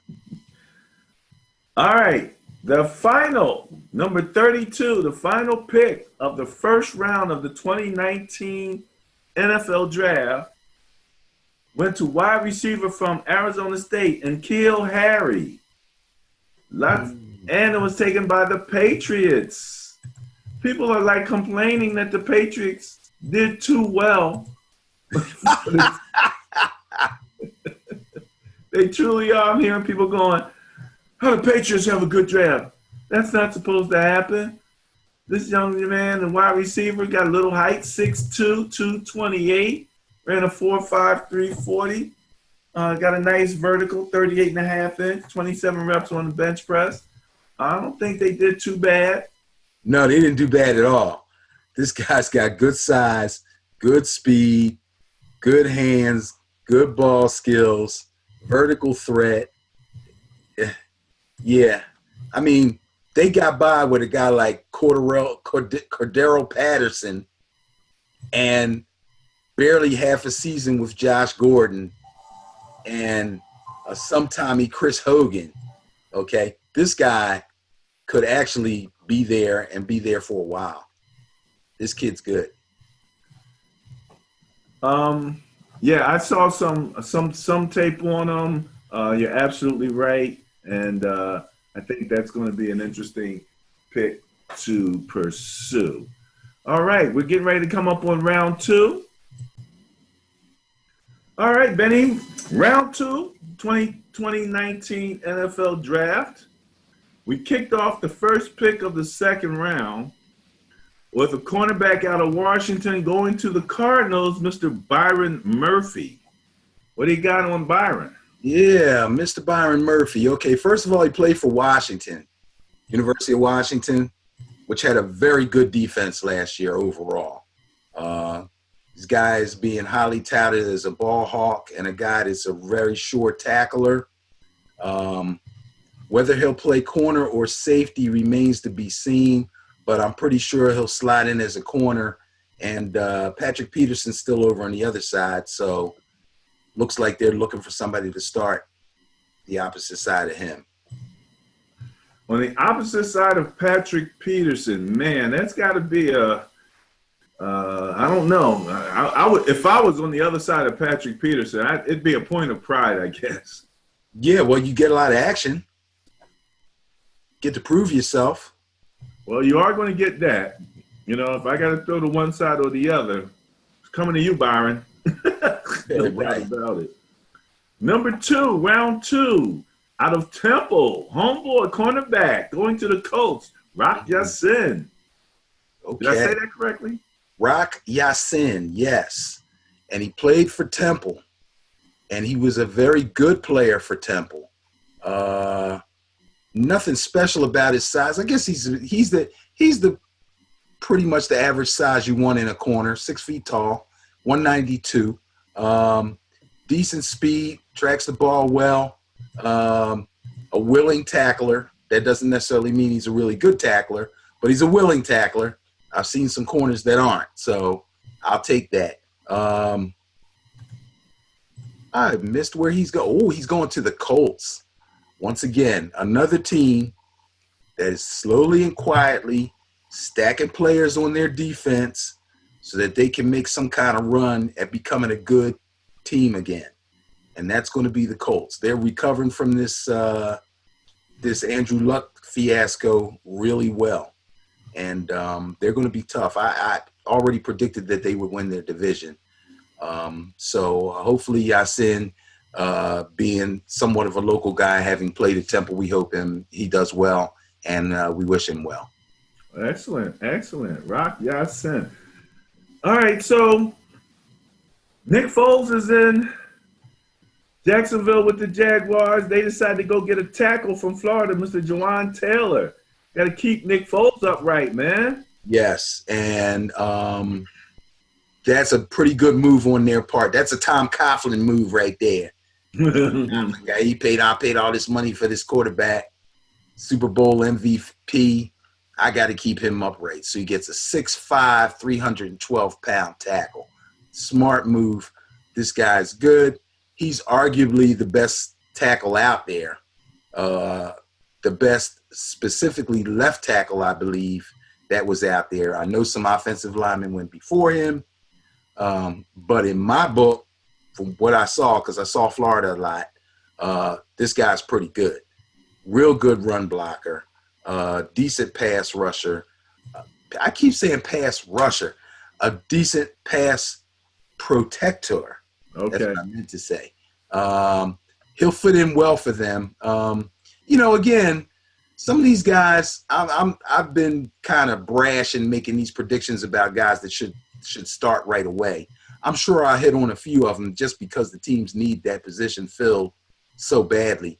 But really, you got to kind of watch preseason and make sure that these guys are really going to pan out. They're going to pan out. They're going to make the team because they got selected in the first or second round. So they're not going to get cut. But whether or not they start or get a lot of playing time sometimes can be up in the air. But I think this guy is going to fit right in. All righty. Okay, let's get this over with. You're 49ers. So negative. My 49ers, with the 4th pick of the second round, decided to go with wide receiver Deebo Samuels out of South Carolina. 5'11", 214, ran a 4.4, 840, 39-inch vertical. Okay. What do you think? First of all, not only is he built like a running back, but he runs after the catch like a running back. If you haven't seen a lot of tape on him, go over and find him on YouTube and watch how many runs where you forget he caught a pass and he looks like he's running out of the backfield. It takes several tacklers to bring him down sometimes. Seldom does he go down on the first hit. That's a big plus. He has the speed to be a deep threat, but he's probably going to do most of his work underneath. He could end up in the slot. I'm not exactly sure. I can remember correctly. I think he played inside and outside, excuse me, at South Carolina. But he might end up being a really good slot receiver. Now, where he fits in with you guys, I'm not sure. You've got Pettis, who's coming off his rookie year. You got Goodwin, who's coming off of an injury. We won't even talk about Kittle. Kittle's otherworldly as far as Titans is concerned. I love him. But just receiver-wise, I'm talking. This kid has a chance to get some playing time and do something. Yeah, I mean, who was it that we had picked up, the older player? That you just picked up? No, that we had picked up. He played last year with us, and I'm blanking on him. A receiver? Yeah. It'll come to me in a minute, but I don't think he's going to be there this year. Not Brandon Marshall. No. Yeah, he bounces around every year. He never plays. Yeah, Pierre Garçon? Pierre Garçon? Pierre Garçon, thank you. Yeah, he's all but done. Yeah. So, there's a few guys that he might have to compete with, but we shall see how that works out. Greg Little, tackle going to the Panthers from Mississippi. Okay, good. Yeah, time to think about protecting Cam. Cam's coming back off of a shoulder. Supposedly, he'll be somewhat ready for training camp, I think. They'll probably play him very sparingly in the preseason. But getting guys that can protect him is going to be extremely important because we know how Cam is. He likes to sit in the pocket too long and or take off too soon. Both of those things mean you're going to get bumped around. So it's good that they're working on offensive line. This guy's got good size. He played for Ole Miss. Ole Miss was not terrible. He played against really good competition as far as pass rushers coming at him, being in the SSC. That means they played Alabama, they played Georgia, they played, those guys. I was getting ready to say Clemson, but Clemson's actually in the ACC. He's not a real nasty mauler type dude. He's more of a technique guy. Sometimes technique guys work out really well if they have that type of a blocking scheme. Sometimes they don't. Sometimes you want that guy that just takes the fight out of the guy that's coming up against him. And he doesn't seem to be that type of dude. But again, it's a good pull for a position of need. He's got the size. He's got the strength. We'll see how he makes out. Cody Ford, guard from Oklahoma, going to the Buffalo Bills. 6'4", 329. I think this guy's a combo guy. He's very big. He is nasty. And he's an excellent run blocker. In fact, I believe he was called a drive blocker. Not just a run blocker, but a drive blocker. I'm looking at his bench press at 19 reps, thinking that's a little light for that size. Well, I'm not going to say it's light for that size. I'm going to say those linebackers that you said benched 28 and 32 times are out of this world strong. That's a lot of reps. 225 pounds is not a joke. People go in the gym and you might see them pushing 225 here and there. No matter what gym you go to, there's going to be a couple guys like that. But once they go above 225, they're not. This isn't something you do for 15, 20 reps. This is something you do, you know what I mean, for strength building. Right. Not only are they strong, but it means they're explosive upper bodies. These are the kind of guys that are going to be big hitters. Okay? A linebacker that pushes 28 reps doesn't shame an offensive lineman that does 19 to me. I think he's just really strong. You know, a lot of these big dudes don't have a lot of reps at 225.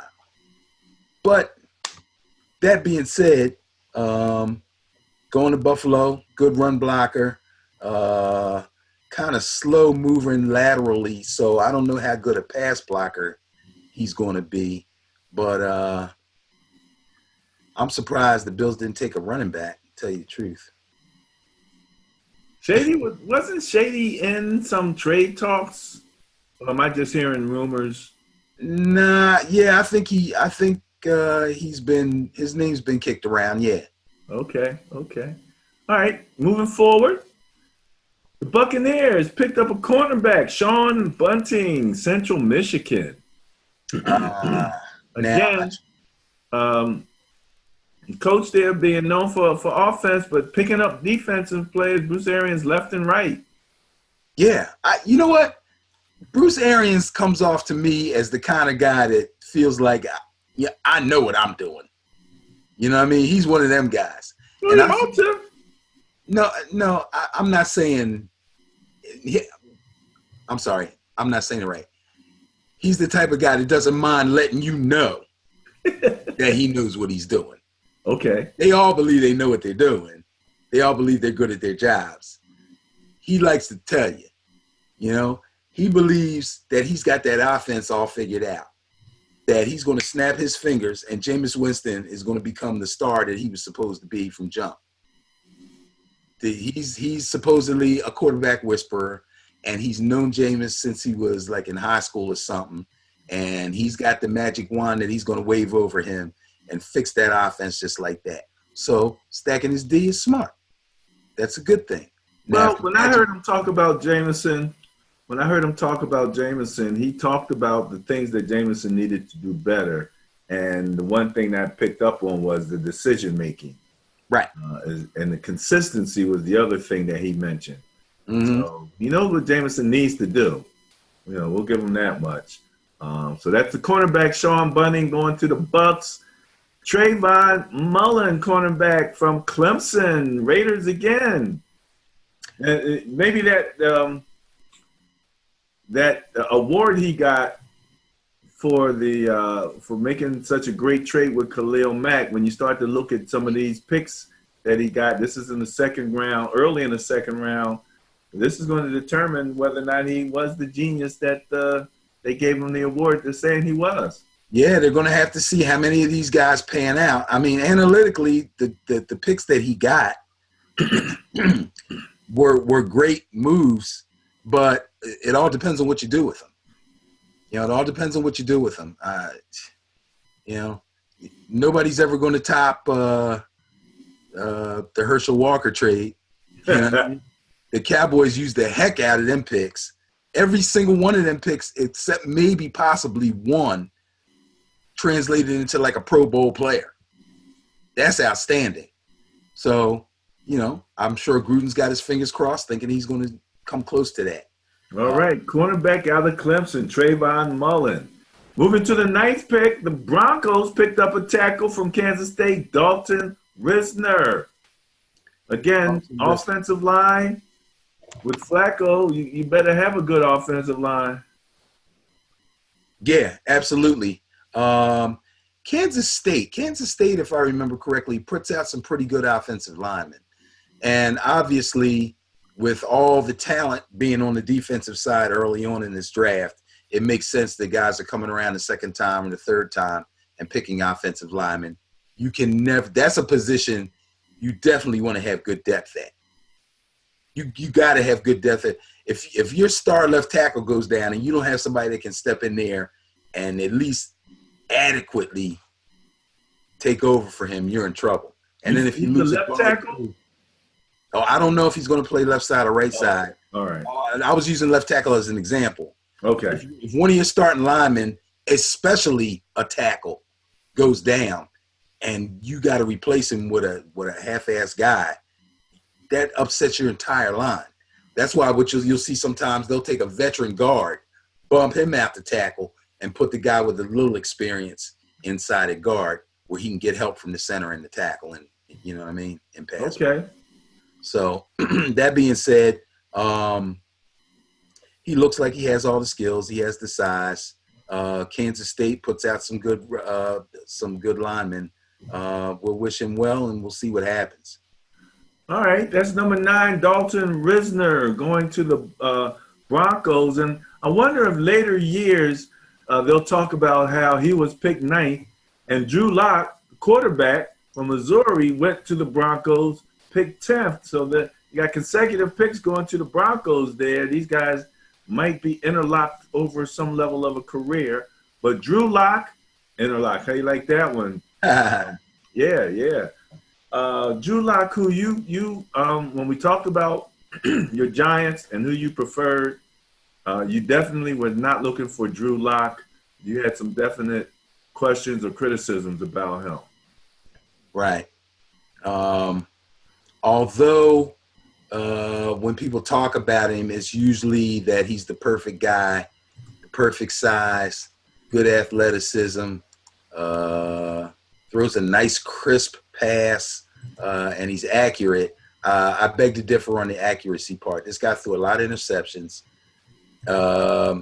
Just in comparison, the team that he played for compared to the Duke team that Daniel Jones played for, there's quite a difference between the two of them, I think. Not that Missouri was a powerhouse or anything, but he had better skill players than Jones had to work with. This guy's got an opportunity to actually flat out win the job, I think.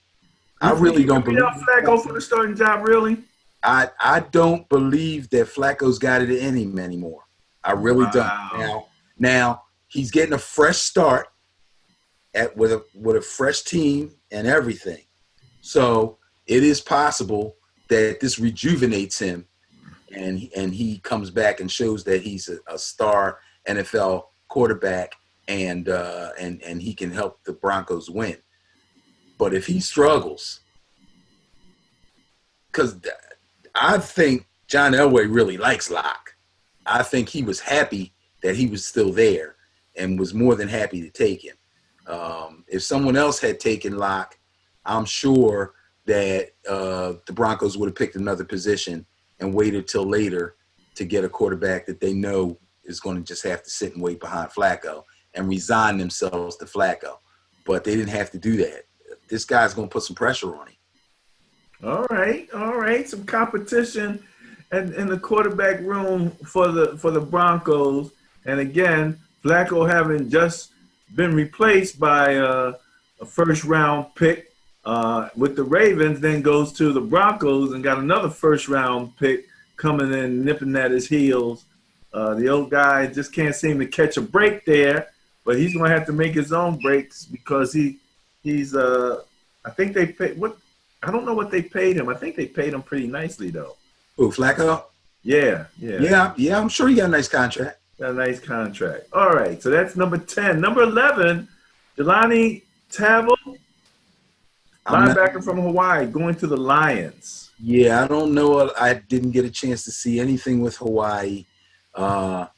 This guy's pretty big, though. You don't have a lot of 250-pound linebackers in the league anymore. 6'2", 250. Not really fast, but pretty punishing tackler, and does have some cover skills. I don't know that those cover skills at that size are going to translate to the NFL, though. I see this guy getting smoked by tight ends. I'm just saying, like, I don't know. We'll see. We shall see. Number 12, Green Bay Packers picked up a center from Mississippi State, Ayton Jenkins. I hope I'm saying your name correctly, sir. Jenkins. Elgton Jenkins. Elton. With a G. Okay. Yeah, there's a G in there. There you go. He's a center. Oh, this guy's a big center, 6'5".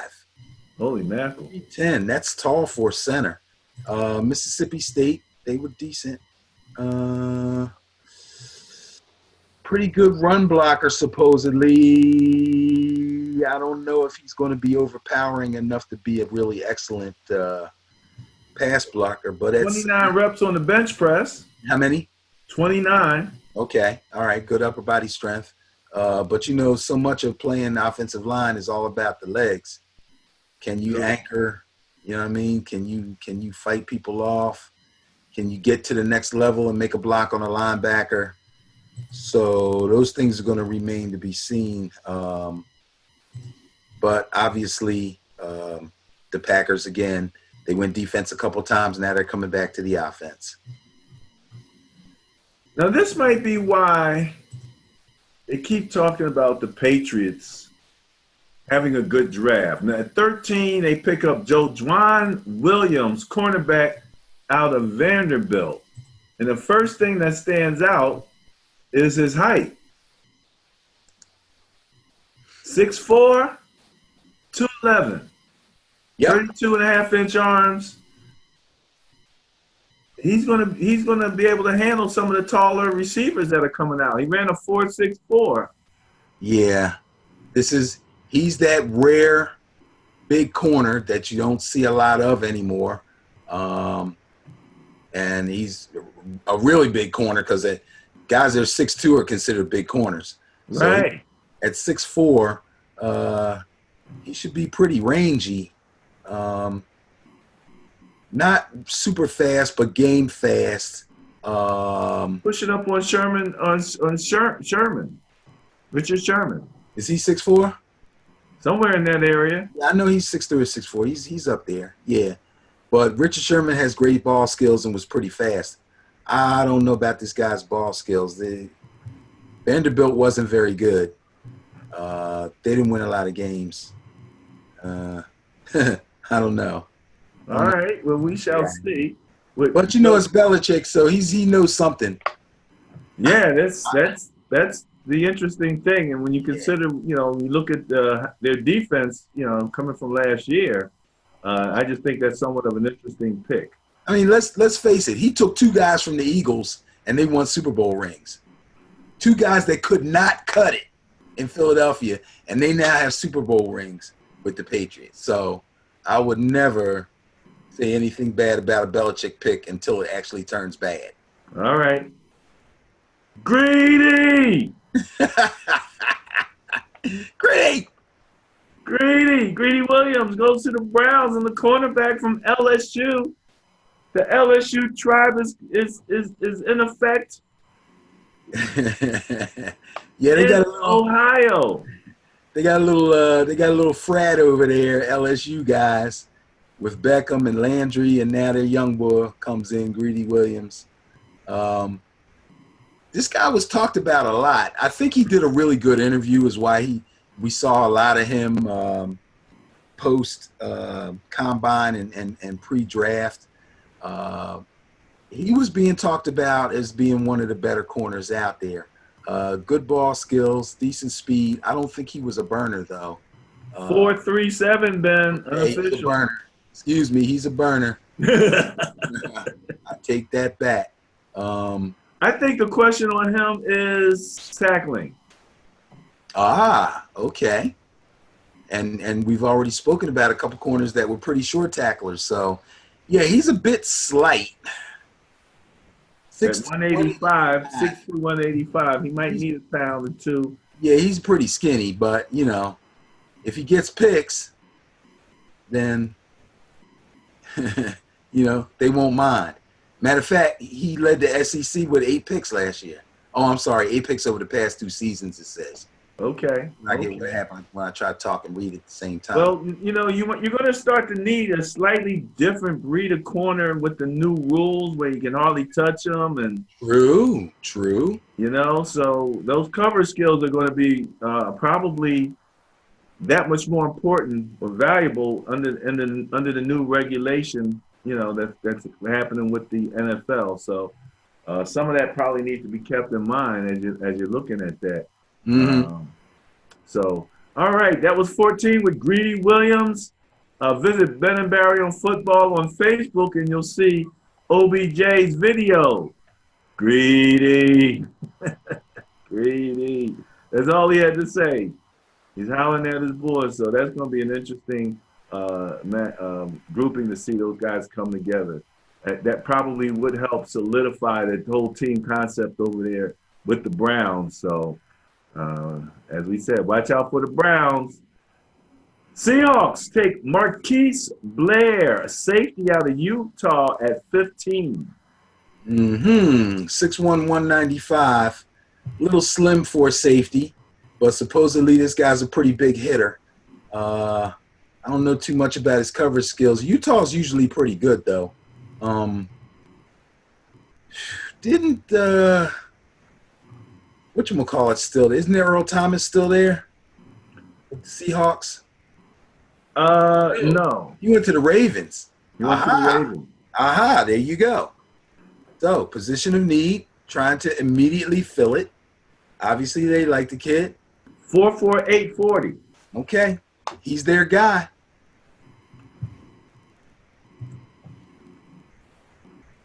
All right. Seahawks. Saints. Eric McCoy, center, Texas A&M. Yeah. This is more of the prototypical center size, 6'4", 303.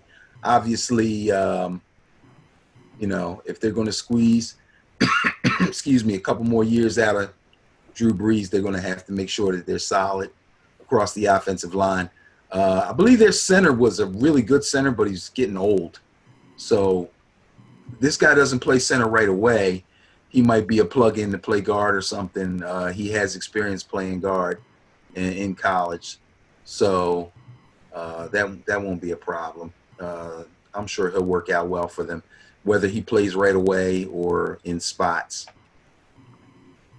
All right. Colts, 17, take an edge rusher out of Texas Christian, Mr. Ben Banogu. Okay. I'm saying that right? I hope so. Banogu? Banogu, I believe it is. 6'3", 250. Yeah, again, a little bit on the larger side for today's linebacker, but I'm sure he's really good against the run. I know he's really good against the run. The bigger linebackers usually have a problem in pass coverage. So these are the type of guy, and I'm not saying this is going to happen to him, but I'm saying sometimes they're the type of guy who's going to come out on third down. You know what I mean? They're going to take him out. They're going to bring in a safety and go with that so that they can play the dump offs to the running backs or cover a tight end if they have to. Yeah, that's a position of need. The next pick goes to the Vikings, and Tight end out of Alabama. Say that 5 times fast. Mr. Irv Smith. And doesn't he have NFL heritage? Yeah, he does. His father, Irv Smith Sr., actually played tight end for somebody. I think it was the old LA Rams. If I remember correctly. I could be wrong, but I'm pretty sure he played for the Rams if he didn't play for somebody else too. And he wore the same number and everything. Okay. This guy is a really good tight end. Everybody respects his speed, his catching ability. 4.63 in the 40. Right. His route running and everything. The thing is, they didn't throw it to the tight end a lot. They either went downfield or they ran the ball. So his stats, I don't think, were real outstanding. He didn't have any eye-popping stats. But you can look at him and see he can play. Okay. So he's that kind of guy. And evidently, the Vikings are looking at Kyle Rudolph a little funny. You know, he might be getting up in years a little bit. I know he didn't have a great year last year. I had him on my fantasy team for like a week, and then I dumped him. He had one good game, so they might be looking to replace him, and he might fit the bill there. All right, Mr. Irv Smith. And the other guy that I said I wanted, if I could, as opposed to DK Metcalf, was his other wide out right there in Mississippi, Mr. A.J. Brown. And the Titans got Mr. A.J. Brown. And the thing interesting with him compared to DK, number one, he played a lot more. And apparently he's got a lot of different skills. He can do a lot of different things. Yeah, he can. And he played primarily in the slot, too, for a lot of his college career. So that's kind of good that the team doesn't have to try to figure out where does this guy fit in. 4.49 speed. Yeah. Very fluid route runner. Can get over top of the corner sometimes. So he can be a deep threat. But he's got good hands and ball skills and all the prerequisites to be a really good slot receiver. So he'll serve them well. All right. We're looking forward to seeing how those two guys play out. Number 20, Bengals take a tight end from Washington, Drew Sample. Drew Sample, I don't know a whole lot about him, too. I remember watching Washington. I know this guy can play. I saw him catch passes. I think he's a better blocker than he is a route runner. And that's not necessarily going to hurt him. Teams need run blocking tight ends too, I'm sure. The Bengals have had a lot of bad luck with the tight end position. The guy they had last year didn't have that many catches. And the guy that they were expecting to be the star, Tyler Eifert, has been hurt basically for 2 whole seasons. So he's 6'5". Yeah, he's got size, but again, I don't think he's going to be as dynamic a pass catcher as some of these earlier tight ends are going to be. But if he's an outstanding run blocker like he's supposed to be, then he will serve his purpose. And he's sub 5 seconds. He's 4.71 in the 40, which for that size is not bad. Yeah, but if he's not a smooth route runner, then he's not going to be able to separate from anybody. That's true. Well, hey, hopefully he can improve himself. Number 21, Miles Sanders, running back, Penn State, goes to the Philadelphia Eagles. I tell you, boy, I've been saying a lot of good stuff about the Eagles lately. And I can't – they got themselves a good player here, I think. He's not a bruising runner. He's more of a – I might be giving him too strong a compliment if I call him Alvin Kamara. But he catches the ball really well. He's got really good speed. What you got his 40 time there? 4.49. Yeah. He can move. And he's smooth and shifty. And when you're a smooth and shifty running back and you have the speed to get outside and catch passes, that makes you dangerous. They just traded for Jordan Howard.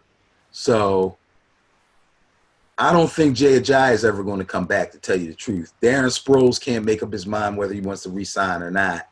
The only guy this might hurt is Corey, but guess what? I don't think they'll get rid of him. I would question whether or not it's going to be either Smallwood or the rookie that got some run last year, but he got hurt. Oh, Adams. Adams. I don't know. For some reason, I don't know if he was in the doghouse or I don't know what happened to him. He looked like he was doing good, and then all of a sudden he kind of disappeared from the lineup. I thought he might have been hurt a little bit.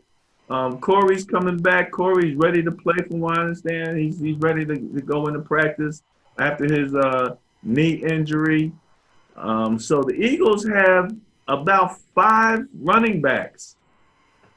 I don't know if they're not going to carry all 5. What, 3, 4 maybe? Probably 4. I doubt if they're going to carry 5. And like I said, I think Ajayi is shot. And I think Darren Sproles is ready to hang it up too. So that's 2 out of the way right there. I don't think Corey's job is in jeopardy or anything. But again, he's not going to get some of the featured run that a guy like Adams Eagles brought in the boy from the Bears, right? Yeah, Jordan Howard's going to be a starting running back. Right, so you got Jordan Howard now. You got Miles Sanders, Corey Clemens, Smallwood, Jacob. What was the guy's name? Josh Adams. Josh Adams, yeah, Josh. Excuse me. Yeah, that's pretty much it. All right. Well, we'll see if that means Smallwood's out of here, and Sproles, who should retire, is out of here. And I don't think they used him right anyway last year, trying to run him. I thought he should just be on special teams, but that's a whole nother area of discussion. Number 22, Lonnie Johnson, cornerback out of Kentucky. The Texans actually got 2 straight picks. They got Lonnie Johnson out of Kentucky. They got a tackle, Max Sharping, out of Northern Illinois. 2 straight picks, 22nd and 23rd. Well, again, they got a lot of holes to fill, and it looks like they had a good number of picks, so they're trying to use them as wisely as possible, and I can't say that they're not doing well. Good-sized corner here, 6'2", 213. That's a pretty good-sized corner. Supposedly really good in press coverage and in zone coverage.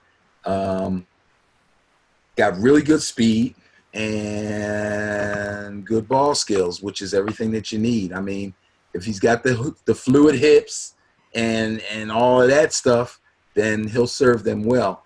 Their situation at corner, I think, was fluctuating quite a bit, so he's got a chance to really play.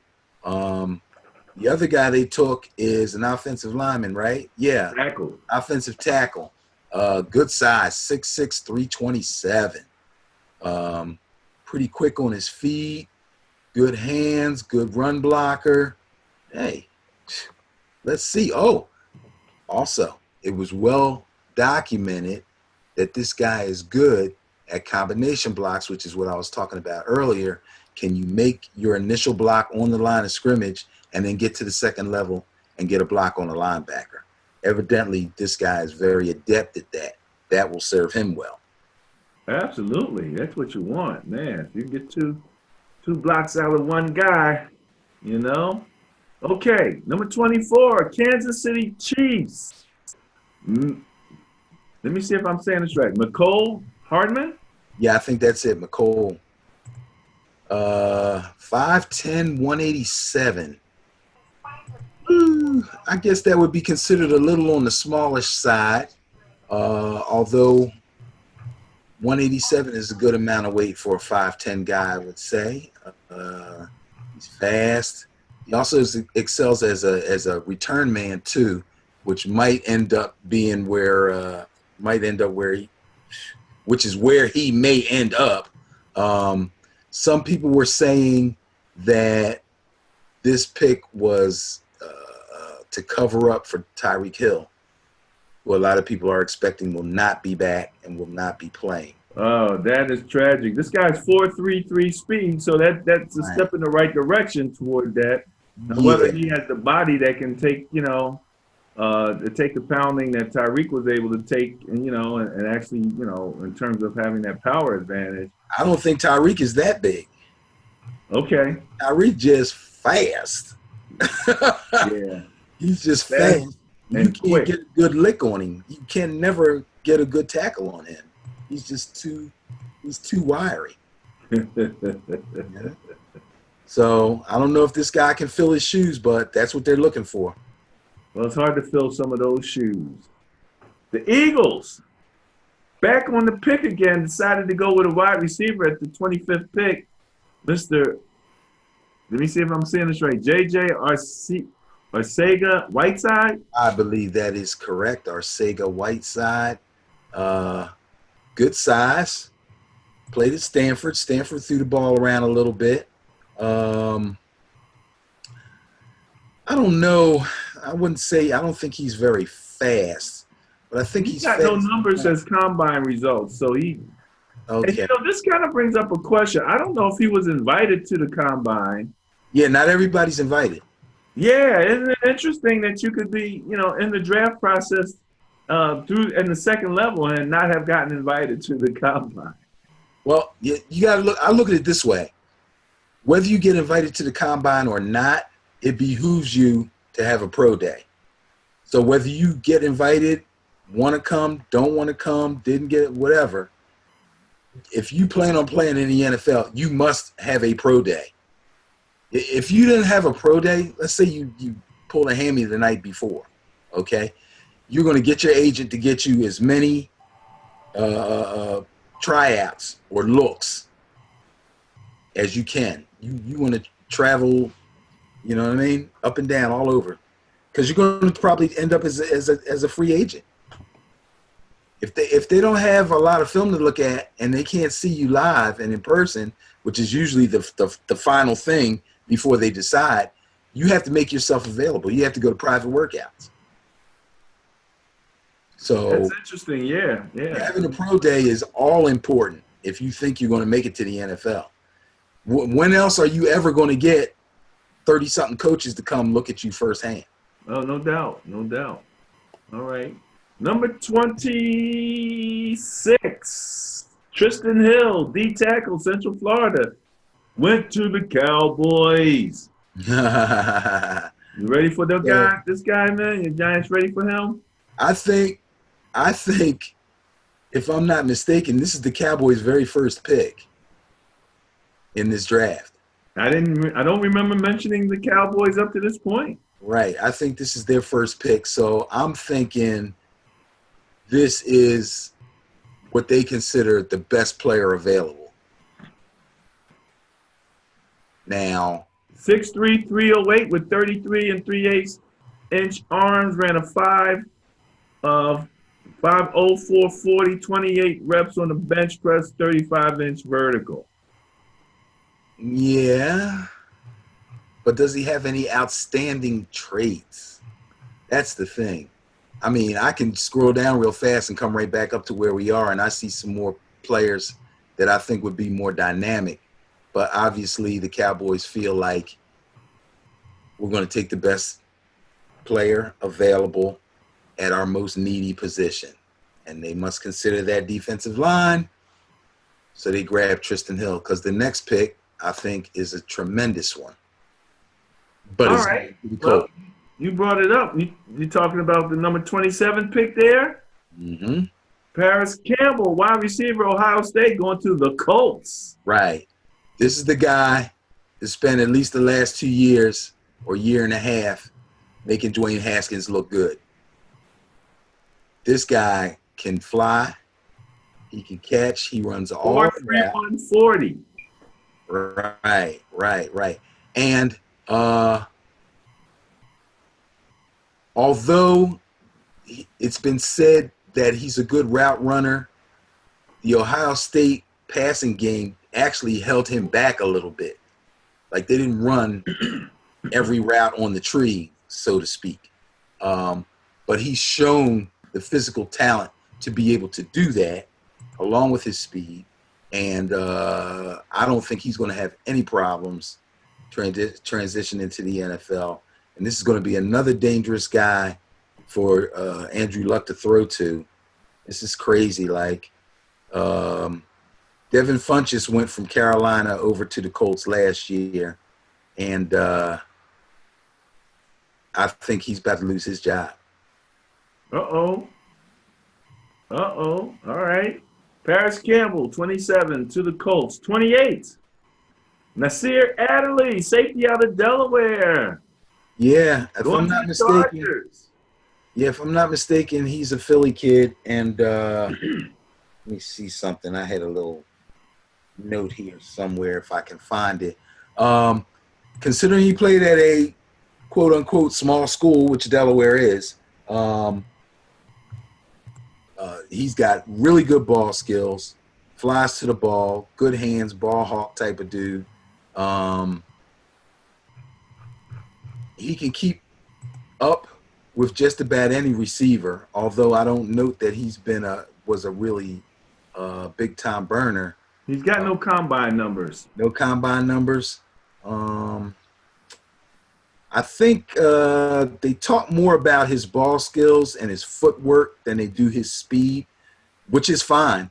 Because, I mean, let's face it, unless you're actually slow, if you've got good feet and good technique, it makes up for blazing speed anyway. I mean, if you know what you're doing, you know what you're doing. I'd love to see local guys make it in the NFL, and hopefully this kid will make it. He's got decent size. I think he's going to be all right. All right, Nasir Adderley, good luck in the NFL. Coming up on the last 4 picks of the second round. The Rams pick up a safety out of Washington, Taylor Rapp. Taylor Rapp. I heard something about Taylor Rapp. That Washington defense again. A lot of guys going from that Washington defense, which was a very good college defense. Okay, so they had a lot of stars all around. Their struggles were on offense, but defensively, they were very good. Guys fast. Had a pretty good 3-cone drill, if I remember correctly, from the combine. For some reason, they don't have a 40-yard for him. The 3-cone drill was 6.82, and the shuttle was 3.99. He says he models his game after Earl Thomas and Derwin James. Yeah, he's a very willing tackler, and has good cover skills, tracks the ball well in the air, and all that kind of stuff.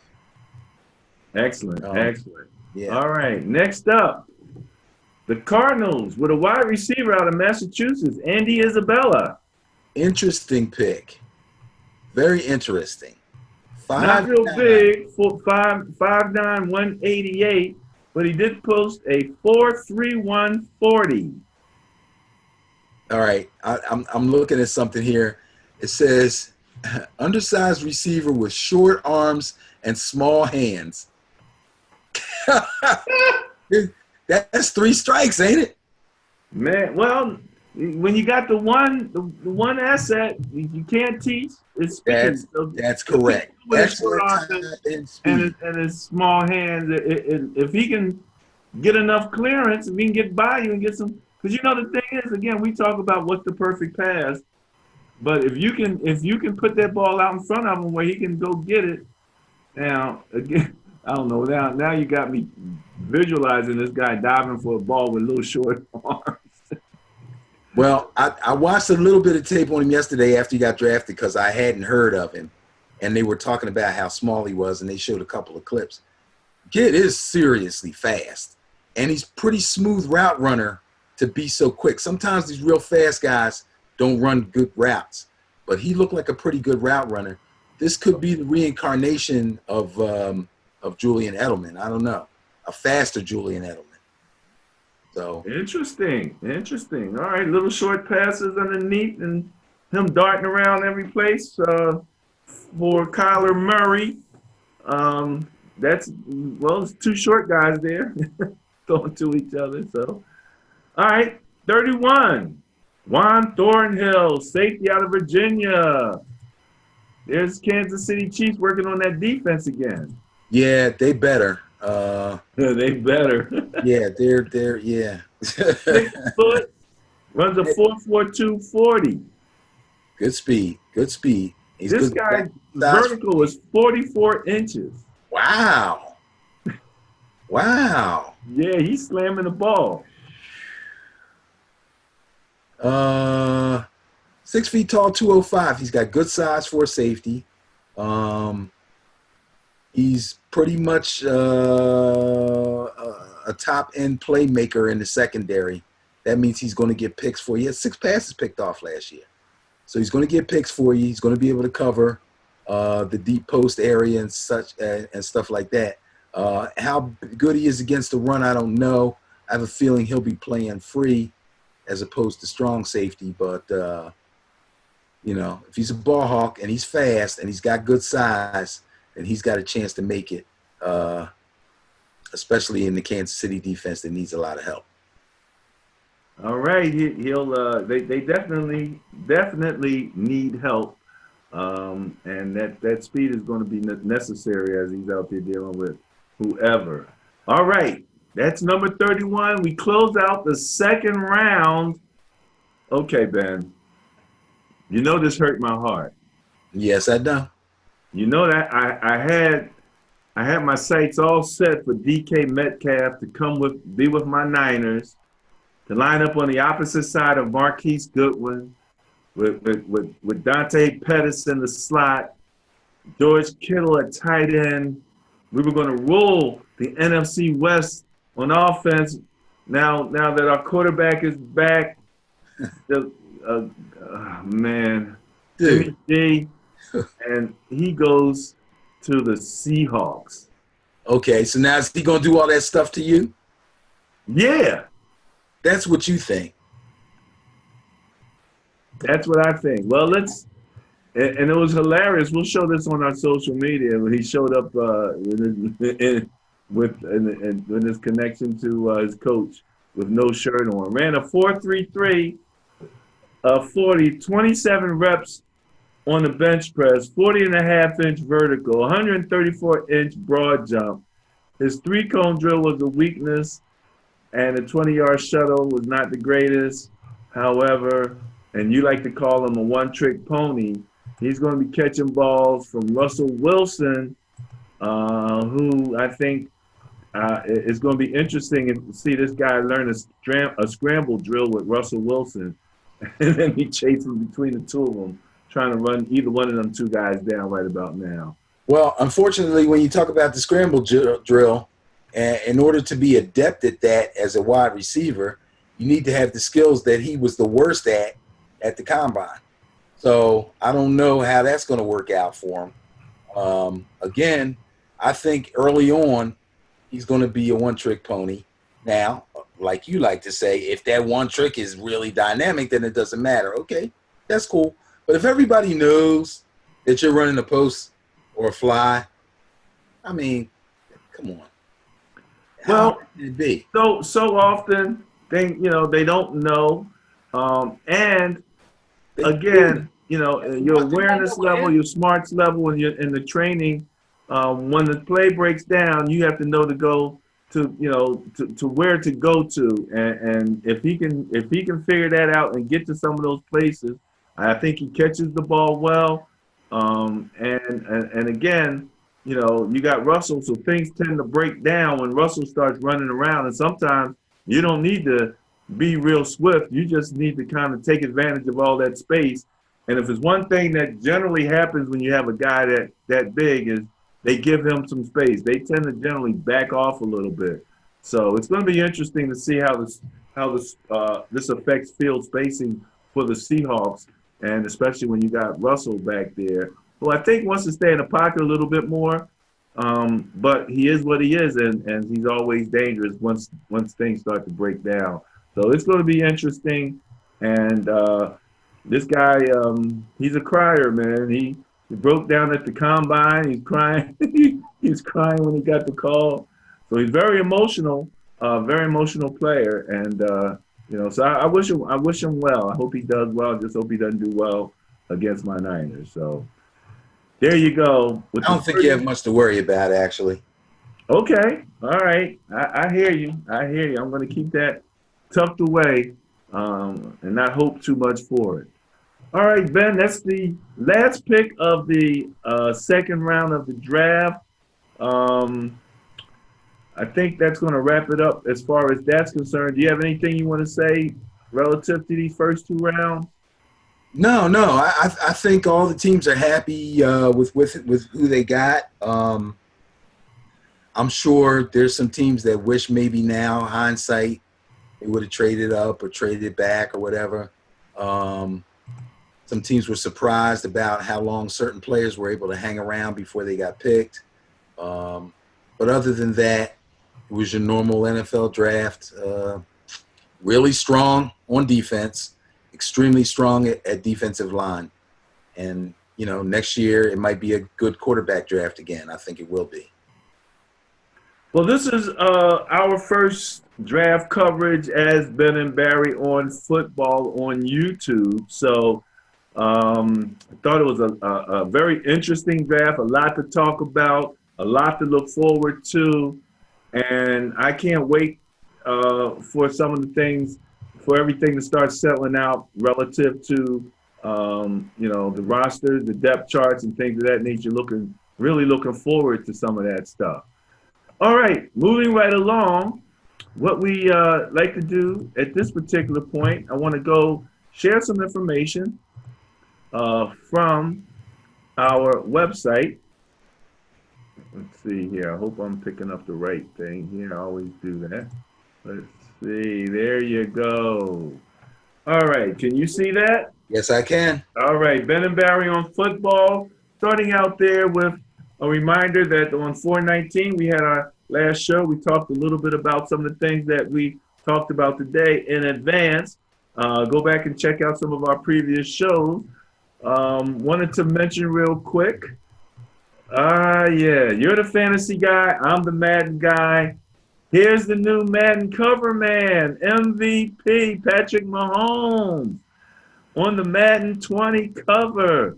Man, I'm in my mind as you're talking about all of these players, and I'm thinking, okay, how are their attributes going to, be rated relative to Madden? And then also you mentioned something else about Patrick Mahomes being on the cover. You do have the vaunted, the legendary Madden Jinx. And this guy, you mentioned he had 2 losses already. That's going to affect everything for them. Yeah, they're already having problems. And last week we were looking at the schedule, and I said, the Chiefs could be 7-0.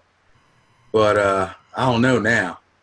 If this guy goes down, I'm not wishing nothing bad on nobody. But if something happens to him, the Madden curse is what? How many people have survived it? Like 3? That's a good question. I think only 3 people have totally survived it. So, yeah, I believe in the Madden curse. I believe in the Sports Illustrated jinx. Yes, I do. This is not a good sign for them. It's just not. You got the Tyreek Hill thing. You got what's his face is gone to the Browns now, and then this. But when you lose the two players as highly skilled as Tyreek Hill and the running back Kareem Hunt.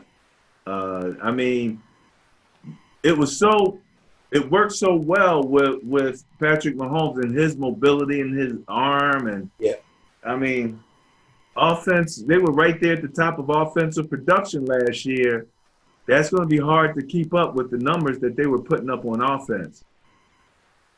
So, yeah, look, we shall see how that works out.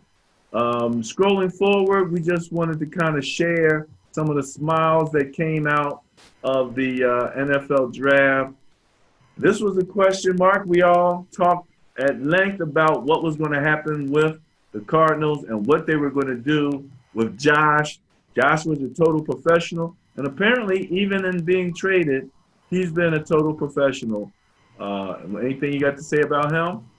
I feel a little bad for him. I know he probably is feeling like he's got a new lease on life, and coming from that whole situation over there as far as last season and then the Kyler Murray thing.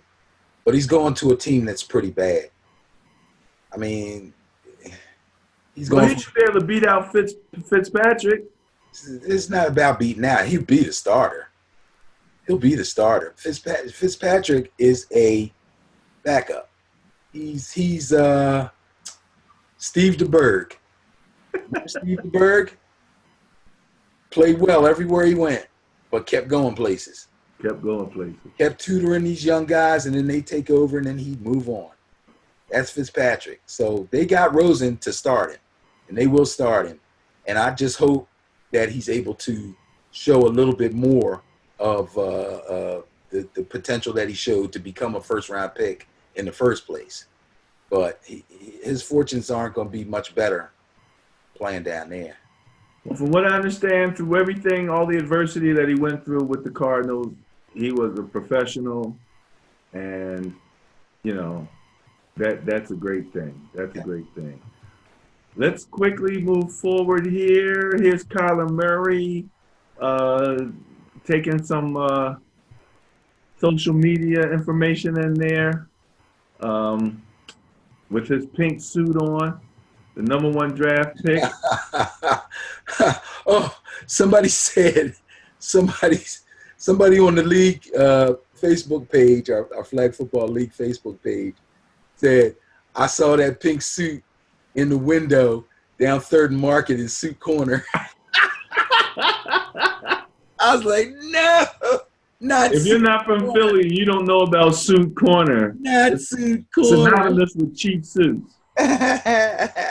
and stuff like that showing up around Easter time. Right. That's his Easter suit. Oh, that's hilarious. That is hilarious. Little history was made, and it's a little heartwarming type of history.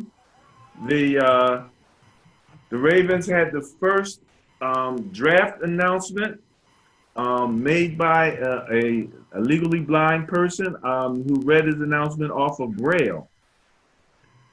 So this young man here is something to be very proud of. And that's interesting. He made that announcement reading from a Braille announcement card there. So congratulations to the Ravens for doing that. Their outreach, as I say there, goes straight to the heart.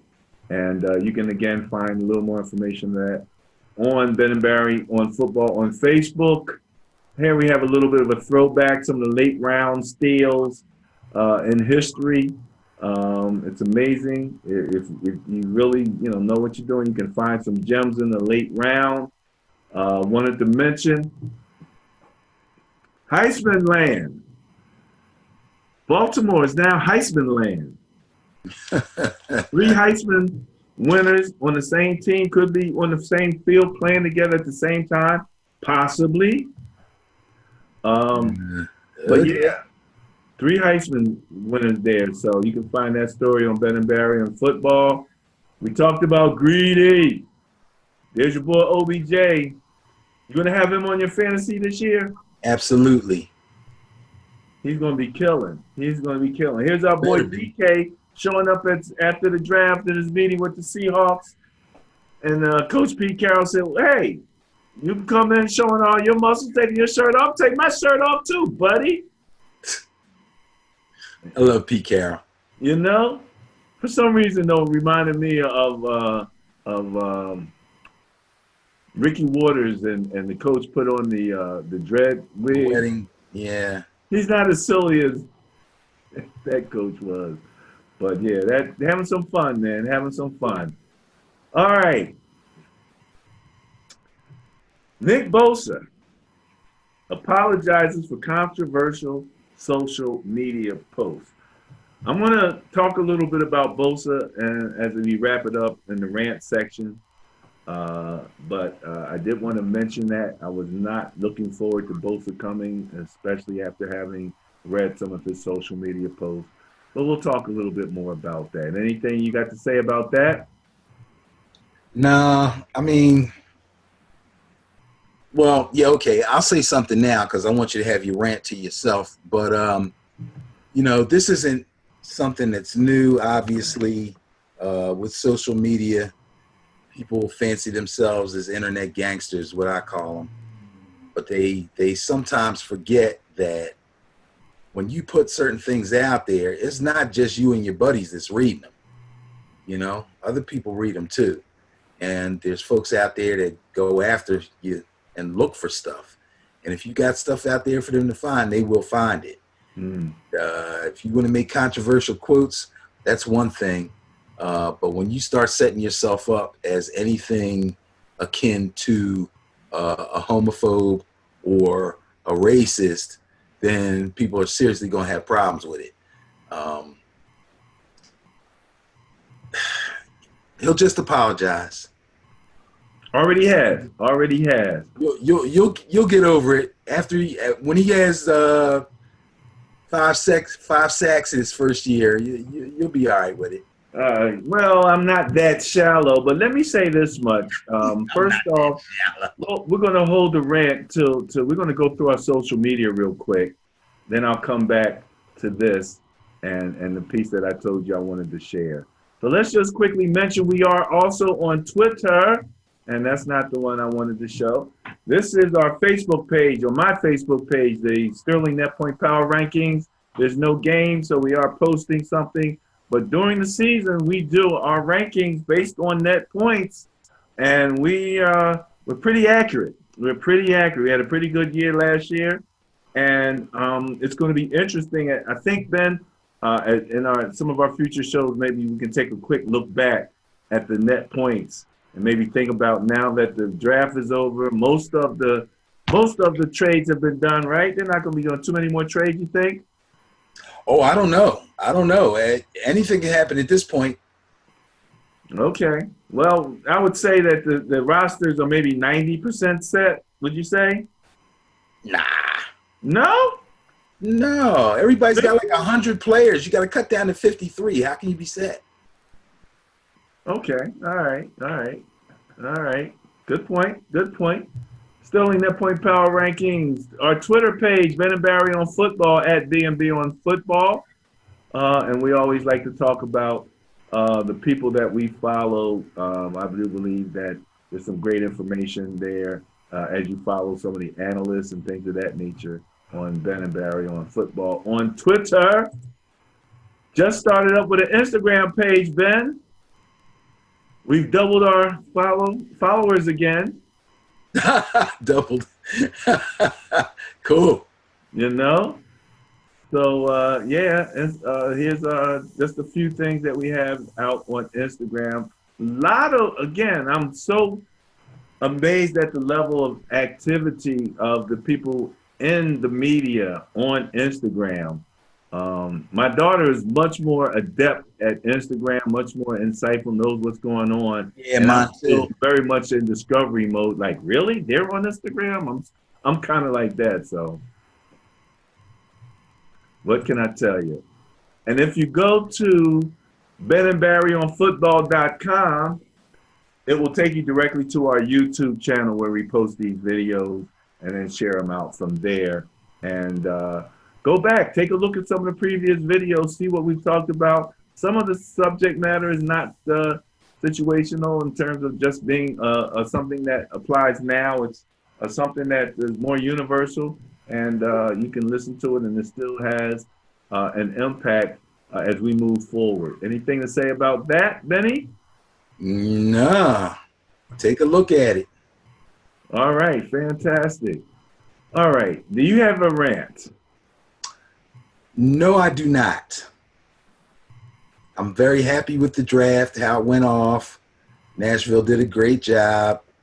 Everybody was happy-go-lucky. And who's the dude that almost took the commissioner out? Yeah, I know. That was the lineman that went to I think it was the lineman that went to the Dolphins. Here's a big guy to be jumping up trying to chest bump. He comes flying and Goodell wasn't ready. He's like, oh. I think he kind of recovered. He kind of reminded me of when you go to tackle the quarterback, you don't want to get a penalty. So you got to kind of roll to one side.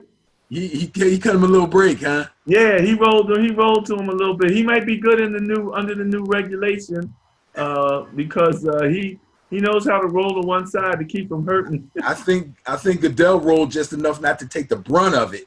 I mean, he didn't want to be like a punk and run. He had to take a little bit of that. Well, you know, you're absolutely right there. I mean, Goodell still got a little juice left himself there, so you know, you can't talk too bad about him. He looked pretty good, and they had a lot of fun after the fact. So he didn't hurt him, and Goodell was able to finish up with the night. But yeah, that when you see a guy that big come flying in, that's a bit much. That's a little scary, and he definitely saved Goodell, and Goodell did a pretty good job of keeping himself from getting hurt. All right, so here we go. Let's see here.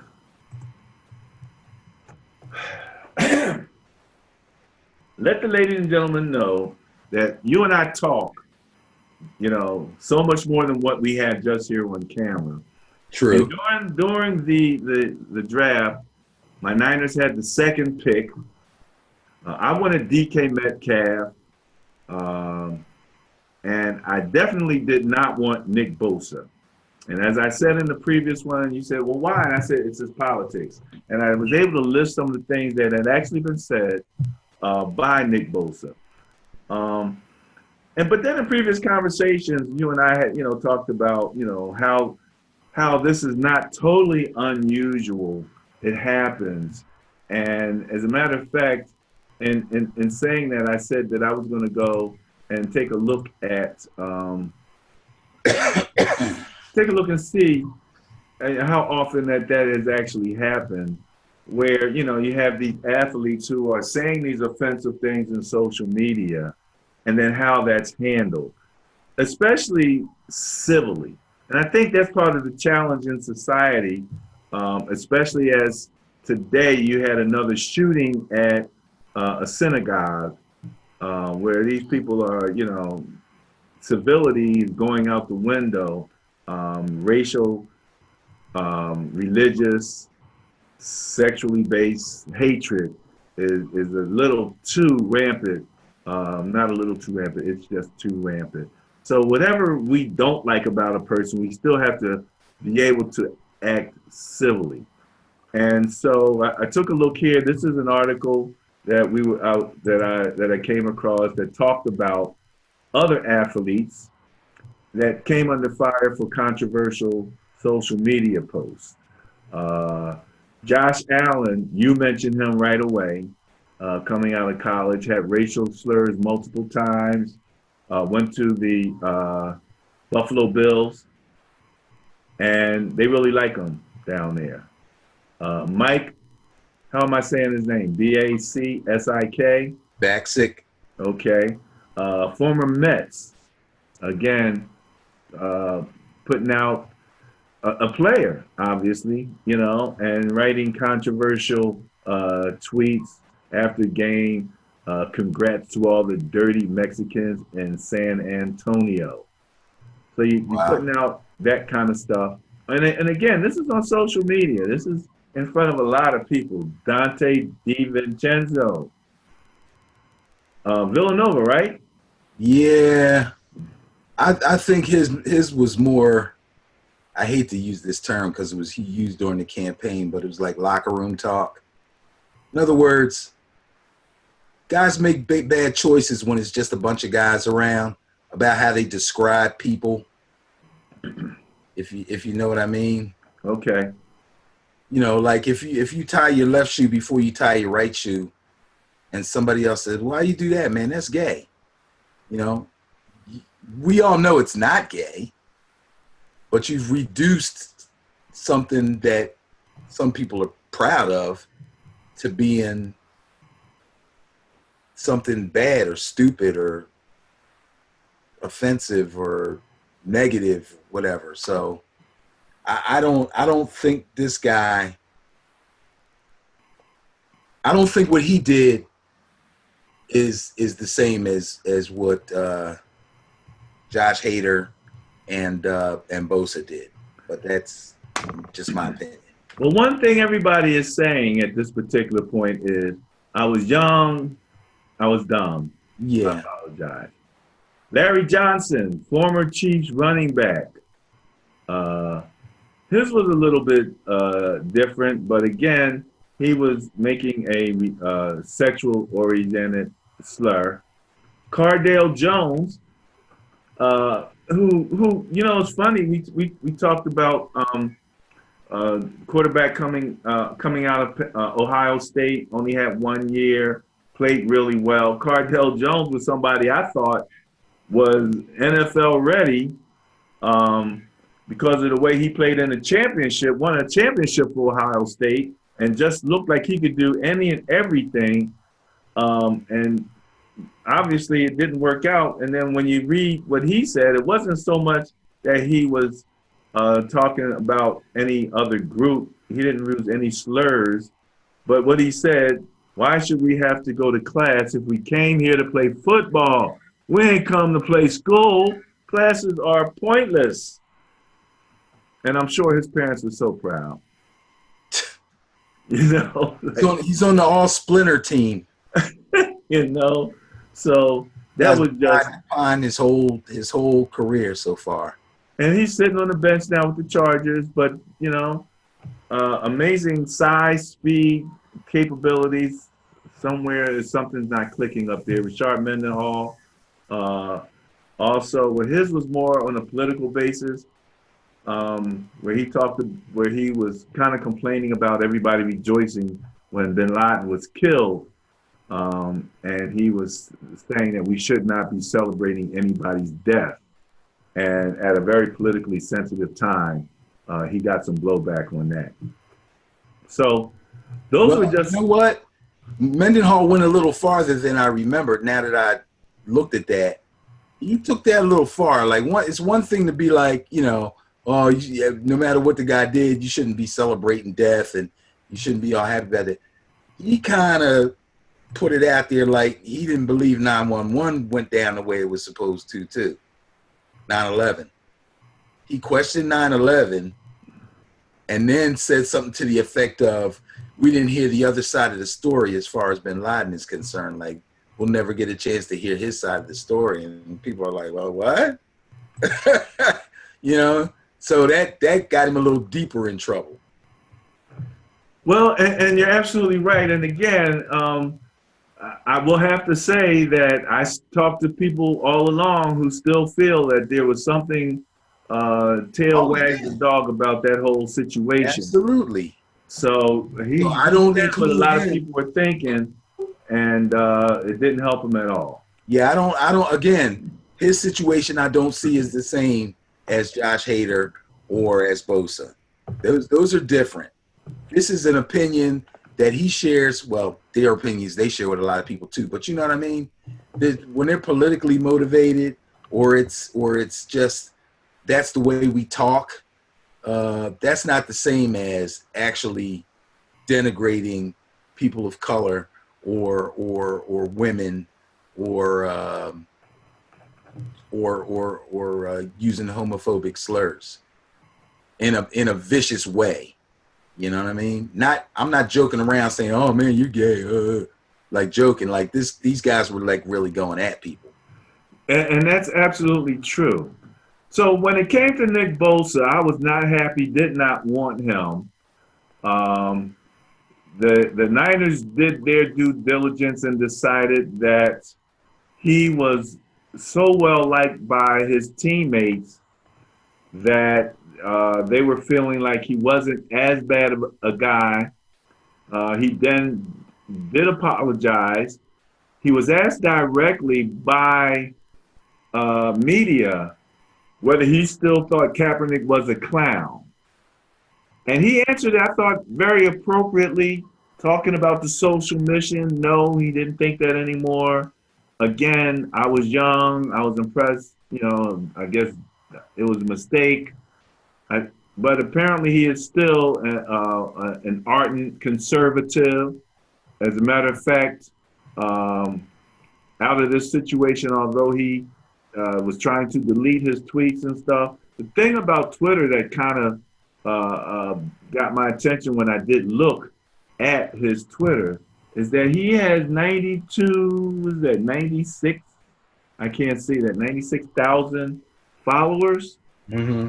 So I'm like thinking, okay, if this guy's out there and he's saying this kind of stuff, and you got all of these followers, man, and you're poisoning a lot of water. That's right.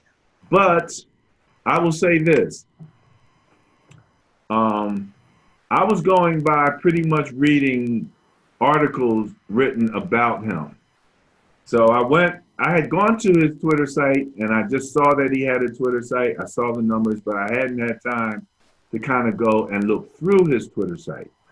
So as I wanted to mention that again, I was very negative about him. I was just absolutely almost irate that they even took him.